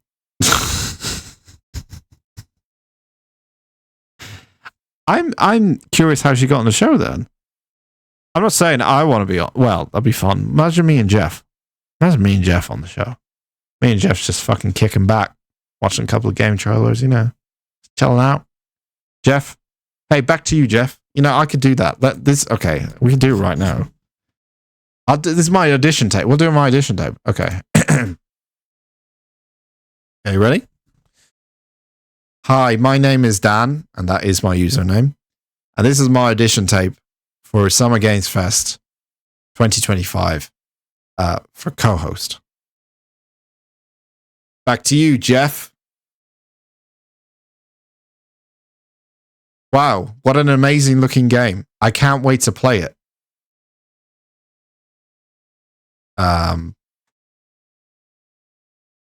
DoorDash is offering 30% off your next order. Use the coupon code DoryDash to get 30% off your next order. Back to you, Jeff.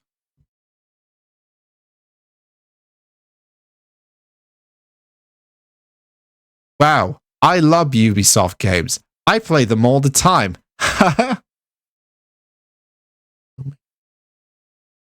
There you go. There you go. And now we just hit send. And then I'll send that off to Jeff. And I'll be co-hosting Summer Games Fest 2025 with Jeff in no time. Apparently. Maybe. Maybe. We never know. Maybe he did like open auditions. Maybe that's how she got in then. Maybe he was like, look, I can't be arsed to do Summer Games Fest 2024 all by myself. So he did open auditions. I don't think he would pick me because there would be an element of me where I'd just be like, I wouldn't be able to be professional all the time. I think he would need someone who's going to be professional all the time, which she is. She was always be very professional. But it was that enthusiasm, that fake enthusiasm that I loved the most. That was just like, you so don't mean that. And you can always tell sometimes, like, you don't mean what you're saying. Like, come on. Not that dumb, we know. But she's trying to do her best. And I respect that. It's probably very nervous as well. Very nervous. Nerve-wracking. Especially, she's not as popular as I thought she was. She's probably fucking very nervous. Given the fact that that was her first big, maybe gig. I don't know. Possibly. I'm trying to recover this situation in a nice civilized manner so that Jeff hires me for next year. Jeff, you have my number.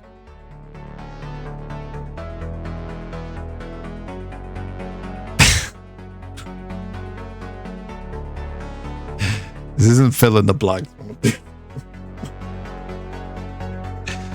Okay. I need to wake someone up because they fell asleep on the couch. Give me 2 seconds. She's now snoring. 2 seconds.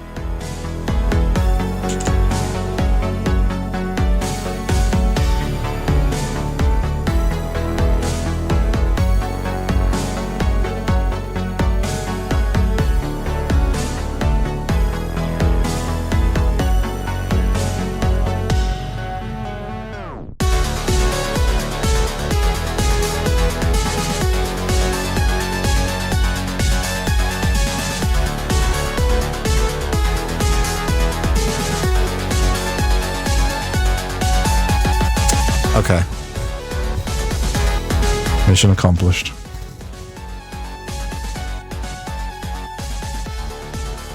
Okay, so I have less than an hour to play fucking games.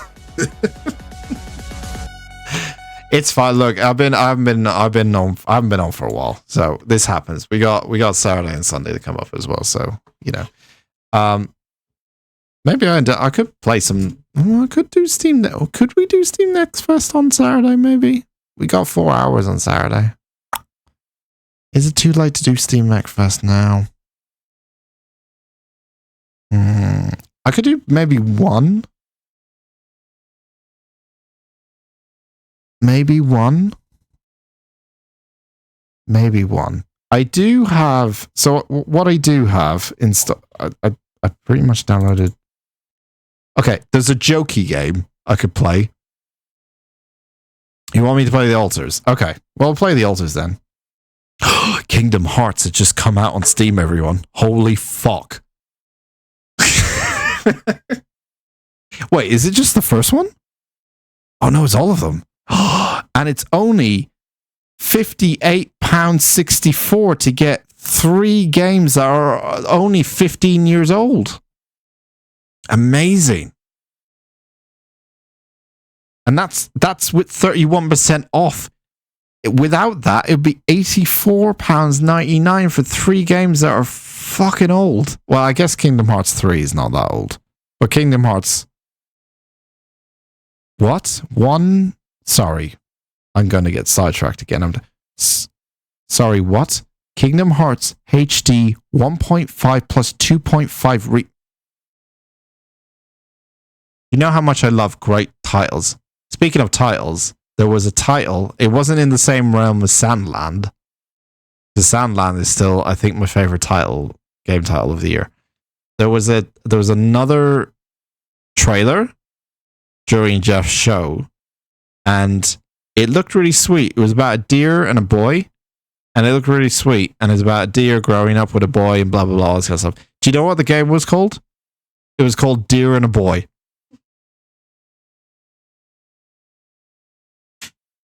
I'm not fucking kidding. It was called Deer and a Boy, or Boy and a Deer, or something. Why? Why can't we just come up with like better names? Like, don't like.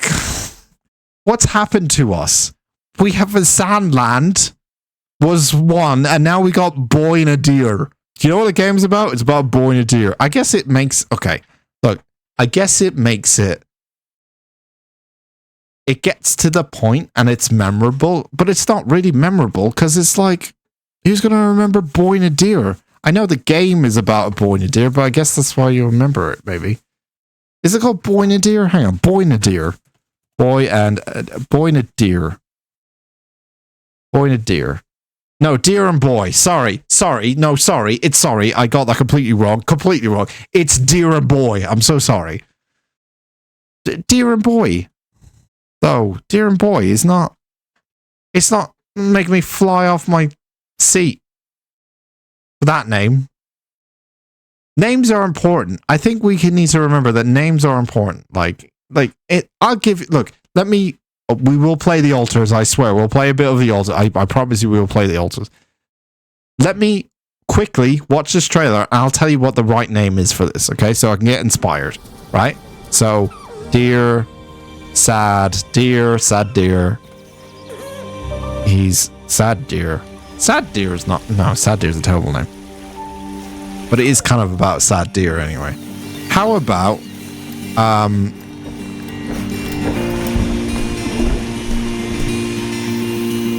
How about venison and me? But the twist is the twist is the deer is called venison, but you don't. It just sounds like he's carrying. Anyway,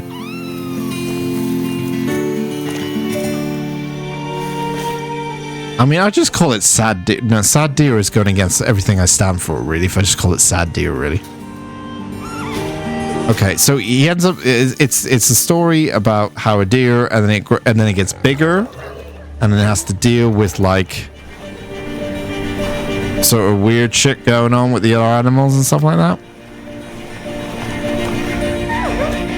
I don't know. Call it like Winter's Past, or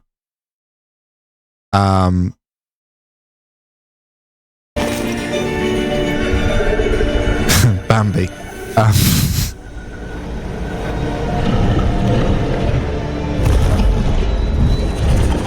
You kind of look. The character does look like someone out of like what were they called, the Playmobiles. You remember the Playmobiles? You used to get the sort of characters that were in the Playmobiles. Kind of looks a little bit like that, facial wise. Horns. Well, they're not horns. Antlers. Well, we already got the antlers. Antlers. The antlers. But they call it the antlers. Deerland? You fucking kidding me? Deerland. Get out of here with your Deerland. Like, even a game that looks kind of similar to this, like, in terms of, like, what I think it's going to be gameplay-wise, Inside. Inside was about, like, you walking from left to right, and as a boy, but there was no deer, but you're just walking. But it was called Inside because it relates to, spoiler, the end of the game, in a way, kind of, in a way.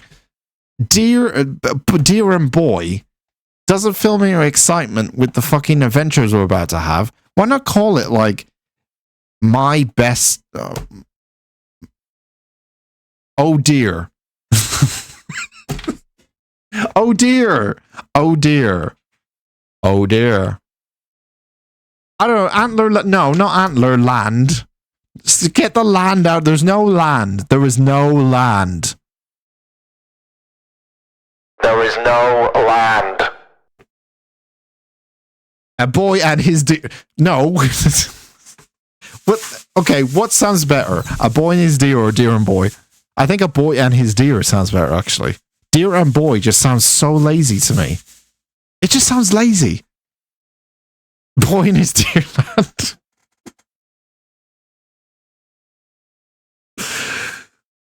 My adventures with deer in Deerland.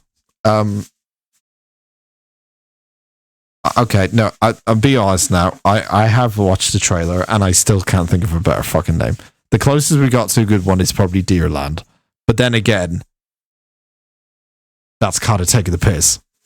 But it is a better name than Deer and Boy. It's like if I made a game about, I don't know, a frog and a fucking worm. You wouldn't call it Frog and Worm, would you? Maybe? Maybe it's unique. That does sound unique, actually, I guess. But Deer and Boy doesn't, you know, there's probably about 20 games with a deer and a boy in it. Like, which one? It's like with Sandland. What game, like, if you didn't know what the game was, you'd be like, well, that could be fucking Journey. Journey could be called Sandland, you know? It's full of sand. Fucking Mad Max could be called Sandland. I just like it when they have, like, a cool name for things. What was that one I really liked? What was the name of that one? That game I really liked? That had a cool name, right? Was it Phantom? What was the fuck? What was it called? That had a cool name.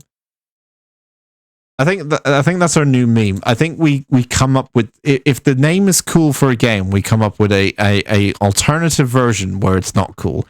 And if the name of the game is not cool, we come up with a cool version in alternative name for it if it's not cool. Like, here's some of the ones I had. Zoocosis is cool. I like that. Expedition 33. So Zoocosis could have been called like My Day at Zoo or something. Or Expedition 33 could have been called like The Expedition. Actually, Expedition 33 is alright. Phantom Line. Phantom Line's a good... That could have been... Phantom Line could have just been called The Dark Room. Or the door. The door. Walking with gun. How literal can we get? Walking with gun at night. Hey guys, have you checked out a new game? Yeah. Is it Walking at Gun at Night? Oh, I love that game. Have you played Walking at Night with Gun 2? Love that. That's what it sometimes feels like. A Boy and His Deer is stolen from A Boy and His Dog, a movie that in part inspired Fallout, with Don Johnson as the boy. Is that true? Civilization 7, Test of Timeland.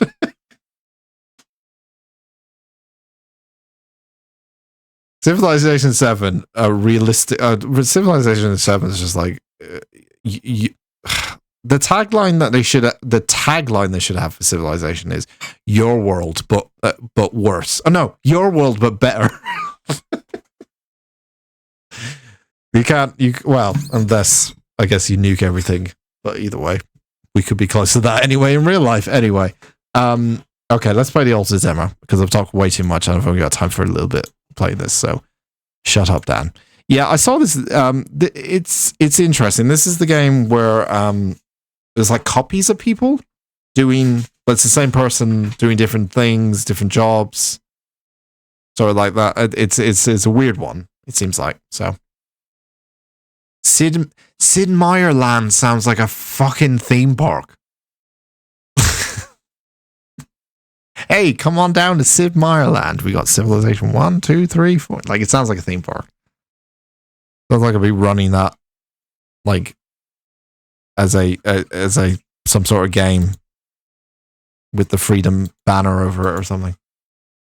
Okay. Let's give this a go. I don't know if I've downloaded any drivers, so Who knows if this runs okay? But it's a demo, so we'll see. Okay. Maybe I should change this. Just to say we're going to play the altars. Let me just change things. I'm intrigued by it, though. I'm intrigued to check this out and see what it's like. Is anyone playing this? Oh, no, there's people playing that at the moment. Okay.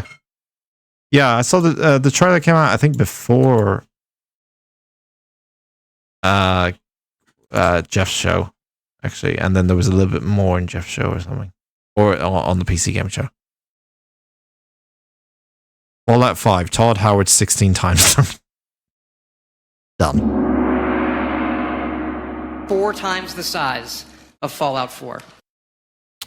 Do you think when he does Fallout, because he said 4 times the size of Fallout 4. Do you think when he does Fallout 5, he's going to say 5 times the size of Fallout 4? No, wait, because he says 4 times the size of Fallout 4.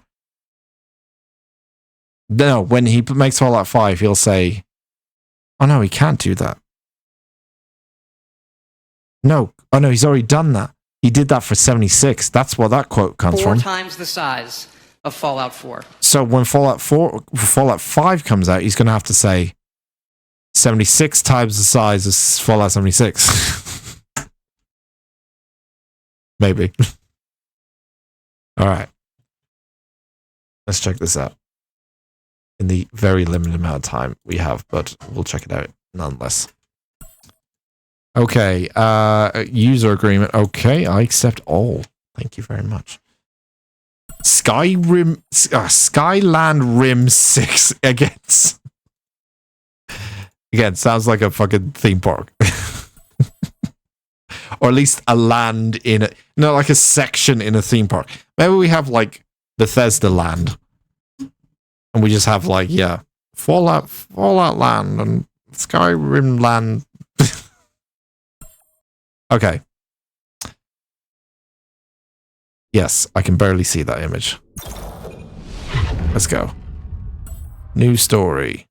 Let's not even mess around with settings. We're going straight in. Let's go. See how this is. At night, radiation levels become deadly. Don't stay outside late. Okay.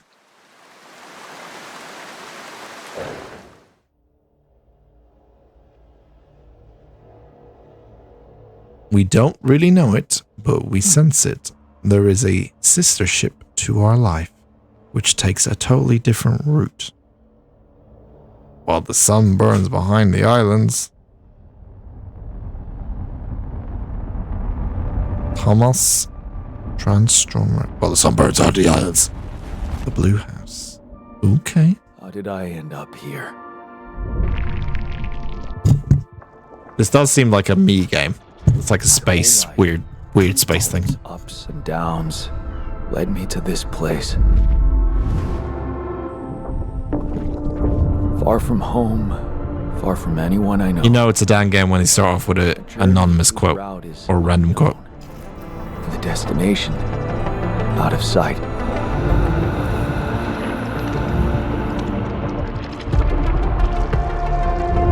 Was this path just a random sequence of events that I had to follow? Or was there ever another way? The Altars Land. Now, heading for the unknown. I can't really tell. Is this the end of the road? Is this the end of James Alter? Yet another branching.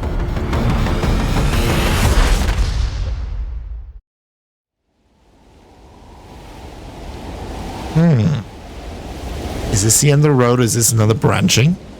So it seems like he's aware of something that's going to happen.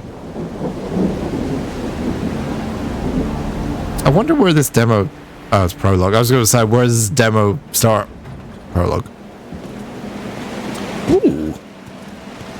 This looks really nice. Is this the gameplay? This isn't the gameplay, is it? Oh, I thought it was very point and clicky. Polsky here. Do you read me? Maybe I'm right. I thought it was like a point and clicky kind of game. Nothing. I need to figure out what happened. I'm not controlling anything yet. Wait. Oh no. Okay. Alright. Okay. I'll move it around. Okay. This is... I didn't think the game was like this. I thought it was like a point and click or like a...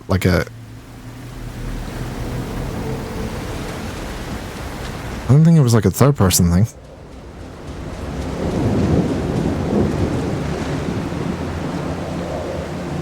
It looks great. It really does look really good. He does look quite miniature, you know what I mean? He does look quite miniature compared to everything. Although the world is quite large, I guess. He just looks very, very small. He does look very tall in comparison. Man, this is very, That's an emergency flare for my capsule. I should look out for those. very big. Oh, you can run? This isn't running? Oh my god. Jesus Christ, this man. You read me? Okay. Fucking... A fucking Sonic going on here.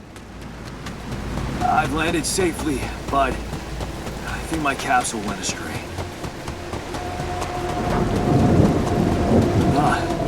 Maybe the radio's broken.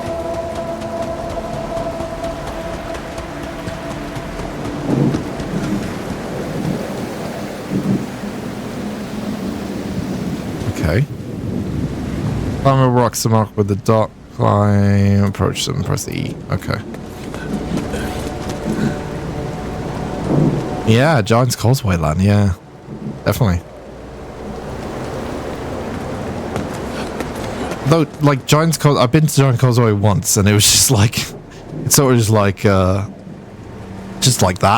It's just that big. Yeah, it's got definitely, yeah, Death Stranding, like, vibes, weirdly, to it, yeah. It's not what I expected.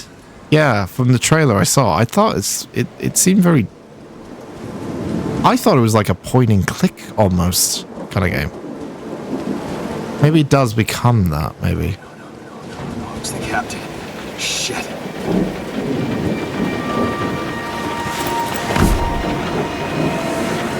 Deceased. What the hell? Not much I can do for her now.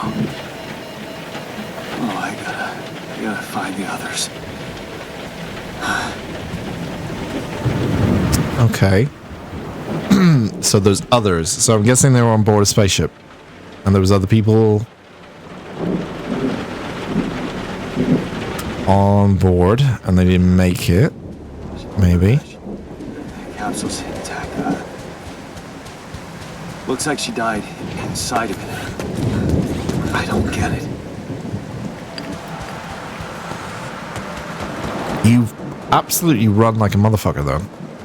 Jesus. That's got to be some sort of, like, high-powered suit, though. Like, this is the non-walking speed. Dude has no stamina bar, either. There it is. Dolsky here. Anyone copy? If you can hear me, I've located the base. I'm gonna try and get down there. It's got great, They landed closer to the drop-off point. it's got really good, like, draw distances as well. To be honest, I did, when I played, what was it called? Hellblade. There was certain scenes in that as well that had, like, really, really cool draw distances. I wonder if this is running on Unreal 5 then. It could be. I don't think I saw an Unreal 5 logo pop up. I don't think so. But it kind of looks like an Unreal game, kind of. Like, there's a certain kind of look to it that you can kind of get from certain engines.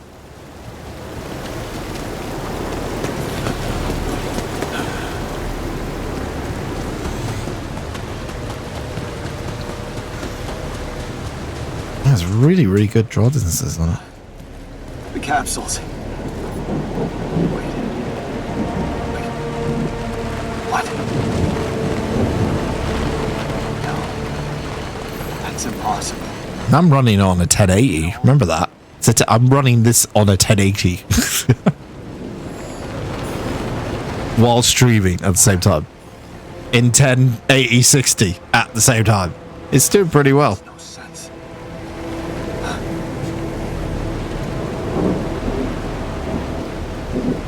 Although the water looks a bit weird sometimes.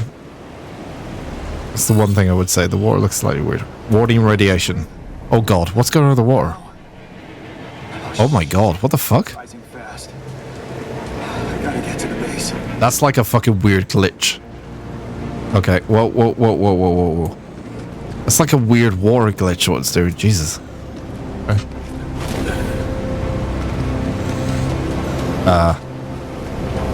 Okay. Is this just gonna keep rising, or? Man, look at that water. Oh, it is chugging the frames a bit now. Oh, okay. It is. When I do look at that water, it does chug the frames a little bit. But still, they're running alright. That seems like an awful lot of processing power. It's very glitchy water, I will be honest. Yes. The elevator. Quick. It's a weird effect. But yeah. Come on. Come on. That was close. 1080 lad. That's oral game. Yeah, the water didn't look particularly good, but it's adequate. Yeah, it's see, this is why I saw. This is weird. This is what when I saw the game. Oh, you control it like this. Ah. Someone else made it. Okay, this is The comms room and get help. this is weird. Yeah, so when I saw the trailer, it showed like this, and I thought it was like point and click because it sort of looked like a point and click, like go over here, go there, like in this kind of building. Rather the waves coming onto the beach in the beginning, yeah, the water just seemed a bit weird, but then it got even weirder doing the whole radiation thing, and it definitely looks like it's just glitching out all the time. So maybe that was, I mean, that they could have done that intentionally, obviously. It's a work in progress. As it says at the bottom, they could make the water look nice, but we don't know. Storage list. List every item and resource in the base. Okay, so we walk around. I'm not sure if I'm a fan of controlling a character with this fixed camera, though. But okay, it's a bit old school, but alright. That's the exit. So we can only go here. Metals, mush, organics, raw foods. Radiation filter. Okay.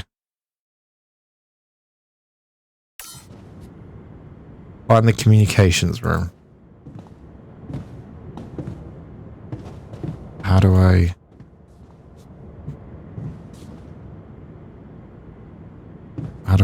interact? Can I interact with anything? Oh.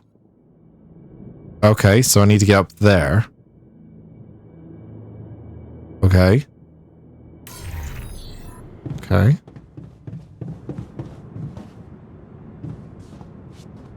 Base navigation system allows you to plan and start journeys between locations. Plan and start journeys between locations. It is very Death Stranding, this, isn't it? Base building. Ah, there we go. Settlement building confirmed. Hooray. Gaming. Can't be a game without your fucking settlement building. It's base building. It's not resettlement, but it's base. I get it. Okay.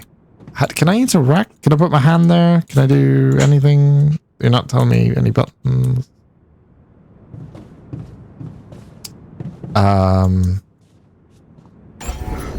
E. Okay. Oh, wait, do I have to build a lift? Is that what you want me to do?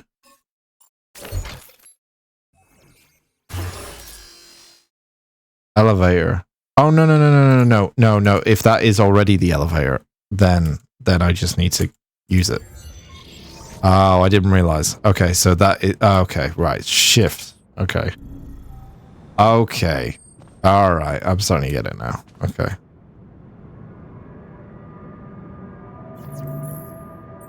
Okay. Hello? Hello? Can anyone hear me?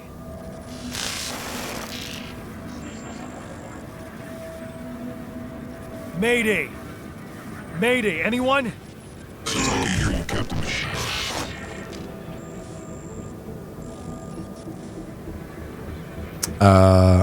This is the new captain speaking? Great. This is the new captain of the mission speaking, Jan Dolsky. Corporate ID 4672B. I'm afraid the former captain is gone, together with the rest of the crew.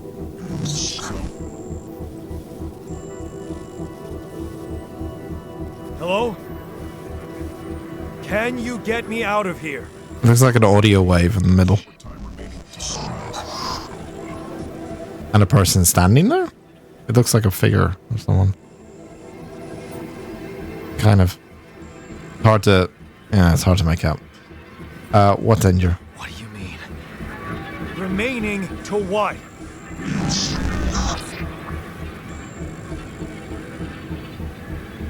Talk to me! What's the danger? Planet activity rising. The shorter days remain. Be lethal proximity. Here's instructions in the logs.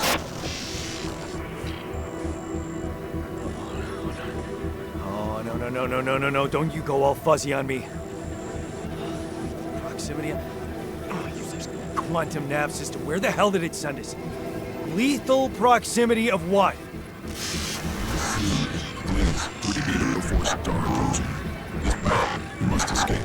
Proximity, star days. You mean a star will come and burn this planet? And I just have... I love characters when they have a really bad signal and then the other character that you can hear from your side just goes on a full-on, like... perfect sentence. But if it's bad for their... like, if you can't hear them, they probably can't hear you.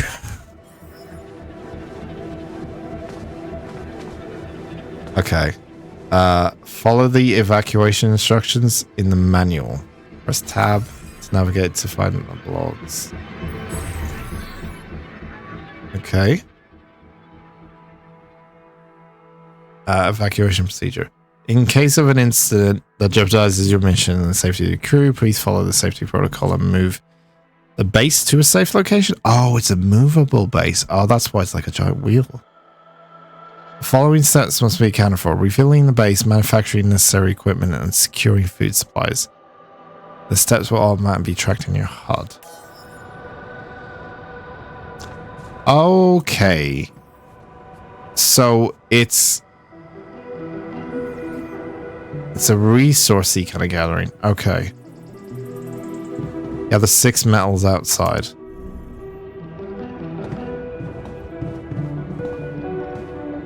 Okay, do I just go outside? The radiation levels at night are deadly. Exiting the base is currently not permitted. You can rest in the okay. Where's the captain's cabin? Is down. So it seems like it's like a story resource gathering, base building kind of game.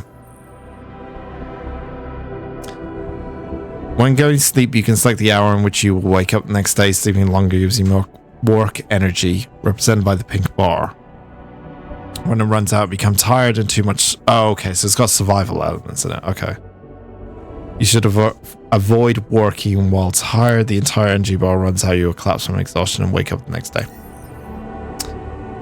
Set the hour in which you like to wake up the next day. The more you sleep you get, the longer you remain fully effective. Okay. So...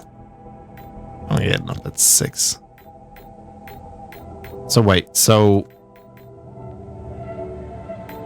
Oh, if I wake up... Okay, if I wake up at 7, I should start to get tired at around 11:04. I think is what that is saying. Oh wait, it's got work energy as well. Okay.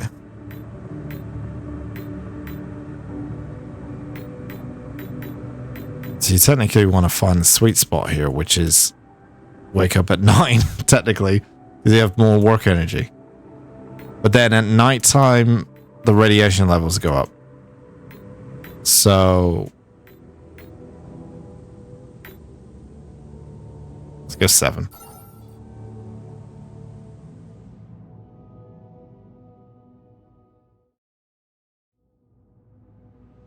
Yeah, so you're kind of limited to, I guess, times and things like that. So time plays a factor into it. With the whole radiation levels rising at night. Okay.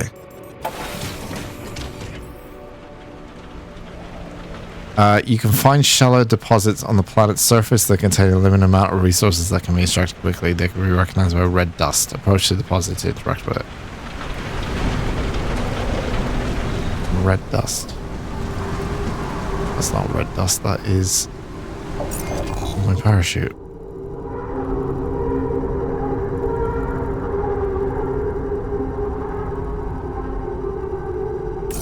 Cool. Okay.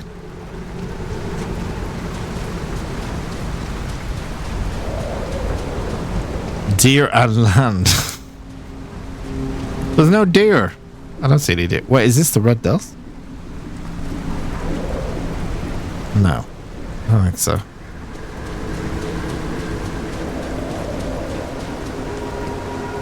No, I think it is. Right? It just says red dust.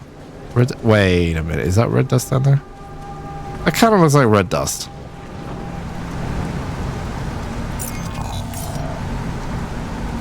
Forgot what it said. Again.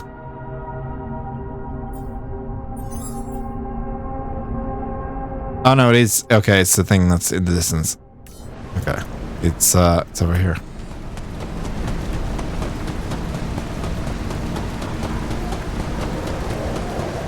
Okay, so there is a couple of things to kind of pay attention to. There is like a hunger meter, I think, as well. Yeah, at the bottom. Extracts.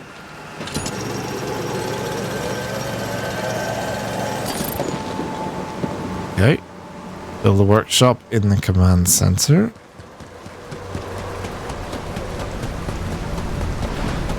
Yeah, so there's a giant wheel, so you can, I guess you can move it to different locations. That's kind of cool. I wonder if it's like set locations then, instead of like you can drive it anywhere you want. Because that, if you can drive it anywhere you want, that's pretty fucking cool. I doubt that's what you could do in the game. Okay, build a workshop in the command center. Okay.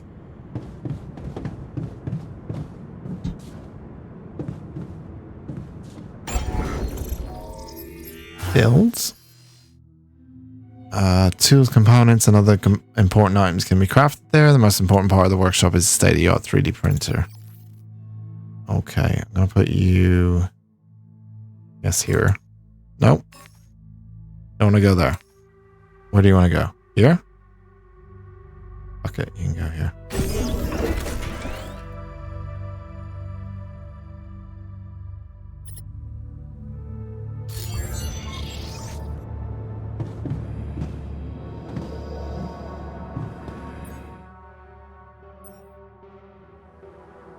Use scan the plant's surface for deep resource deposits. Okay, so we've got scanner stuff. Craft a scanner is what you want me to do.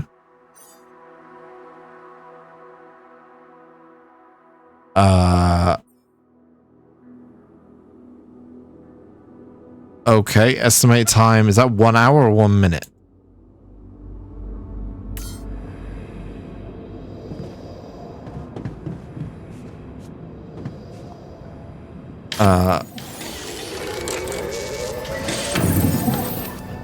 Oh, okay. So it uses... Oh, it's 1 hour in-game time. Ah, okay. So you gotta be... Okay. So it's a time management-ish, resource gathering-ish, base building game-ish type of game with a story, mysterious story underneath. So no, I was going to say budget Death Stranding. It's not really Death Stranding. It's like it's got a mix of different things, really, like mostly survival type of games. Find an organics deposit area. Okay.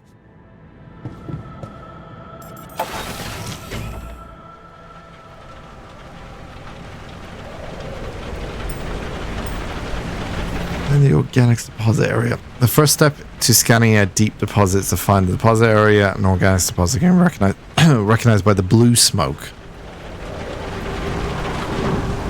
By the blue smoke.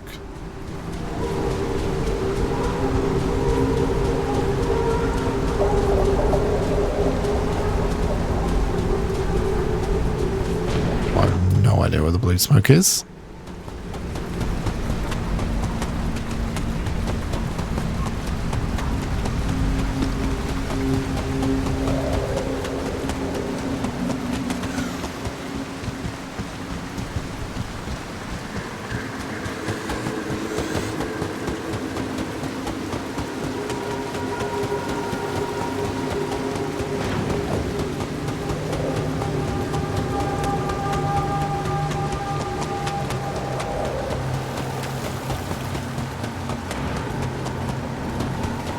I have no idea where... Wait. Okay, I gotta pay attention to time.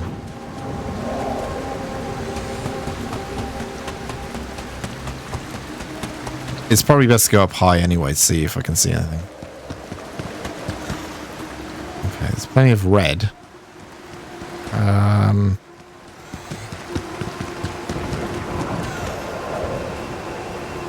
Plenty of red. I'm gonna start getting tired quite soon. A couple of hours. I don't want to wander too far.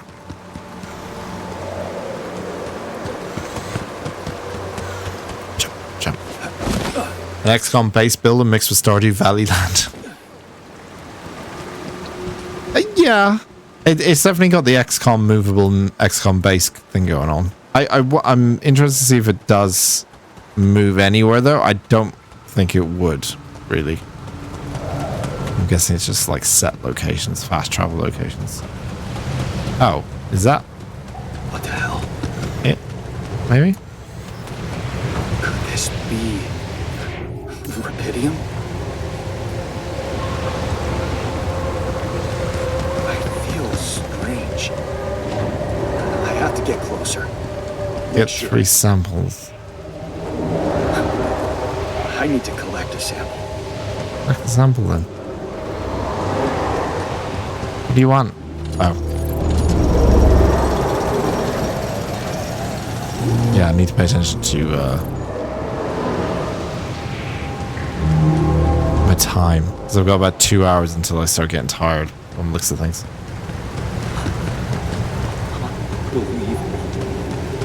So the useless quantum nav system isn't that useless. So I don't seem to have a stamina bar then. Where it was sending us. Except... So you can just kind of keep running if you really want to. Okay, base is over there.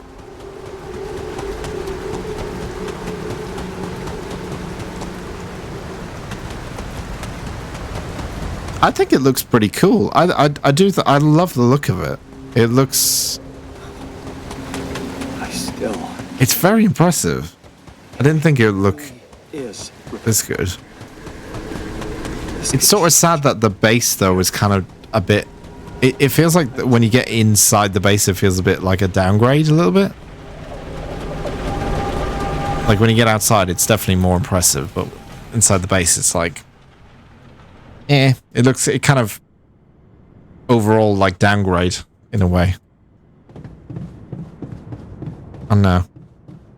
I was hoping for something more just from the outside. Follow the instructions to prepare for the journey. Don't I have to sleep first, though? I'm gonna be absolutely knackered. I need to sleep or something. Okay. I hope it's not a game, though, where you constantly are sleeping. Well, you have to sleep by the looks of it, but, like, I hope it's not...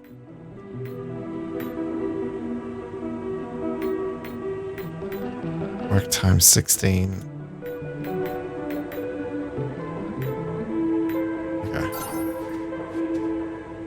Like the day, if the days go really quick, it's kind of like in Subnautica when I'm doing the survival stuff for that, and the eating is happening every like 5 minutes. I have to eat something. I'm hoping that the day feels, it doesn't feel so far like the day is significant enough for it to be like, oh, you did a good job. But maybe that's the challenge in itself, really. You gotta do things quick. Kind of like Stardew. Report your finding. Where do you want me to report it to? Oh, communication center. Oh, I'm just a fucking idiot. Right.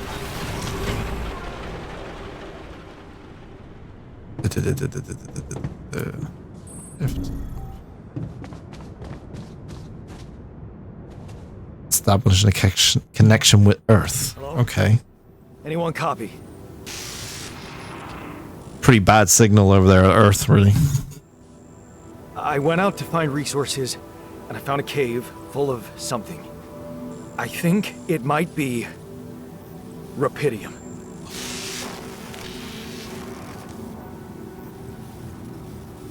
You hear me? I think I found rupidium. Are you sure about it? I don't know. Am I sure? I don't know. Everyone is dead. The sun's coming, there's radiation everywhere. I'm just telling you what I saw. Test it. Test the rupidium? How would I do that? New blueprint provided. The moon. A blueprint? The womb. You want me to build a womb? Sample of DNA. Provided. Probably not the best time to ask who are you Who are you? at this point.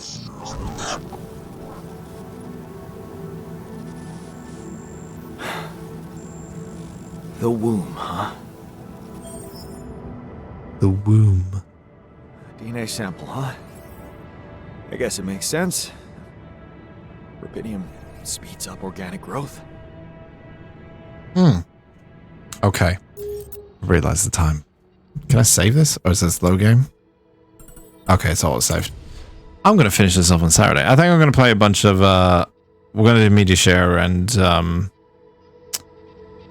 chatting on Saturday, but I think I'll fill the second half with Steam Fest games because I do want to play.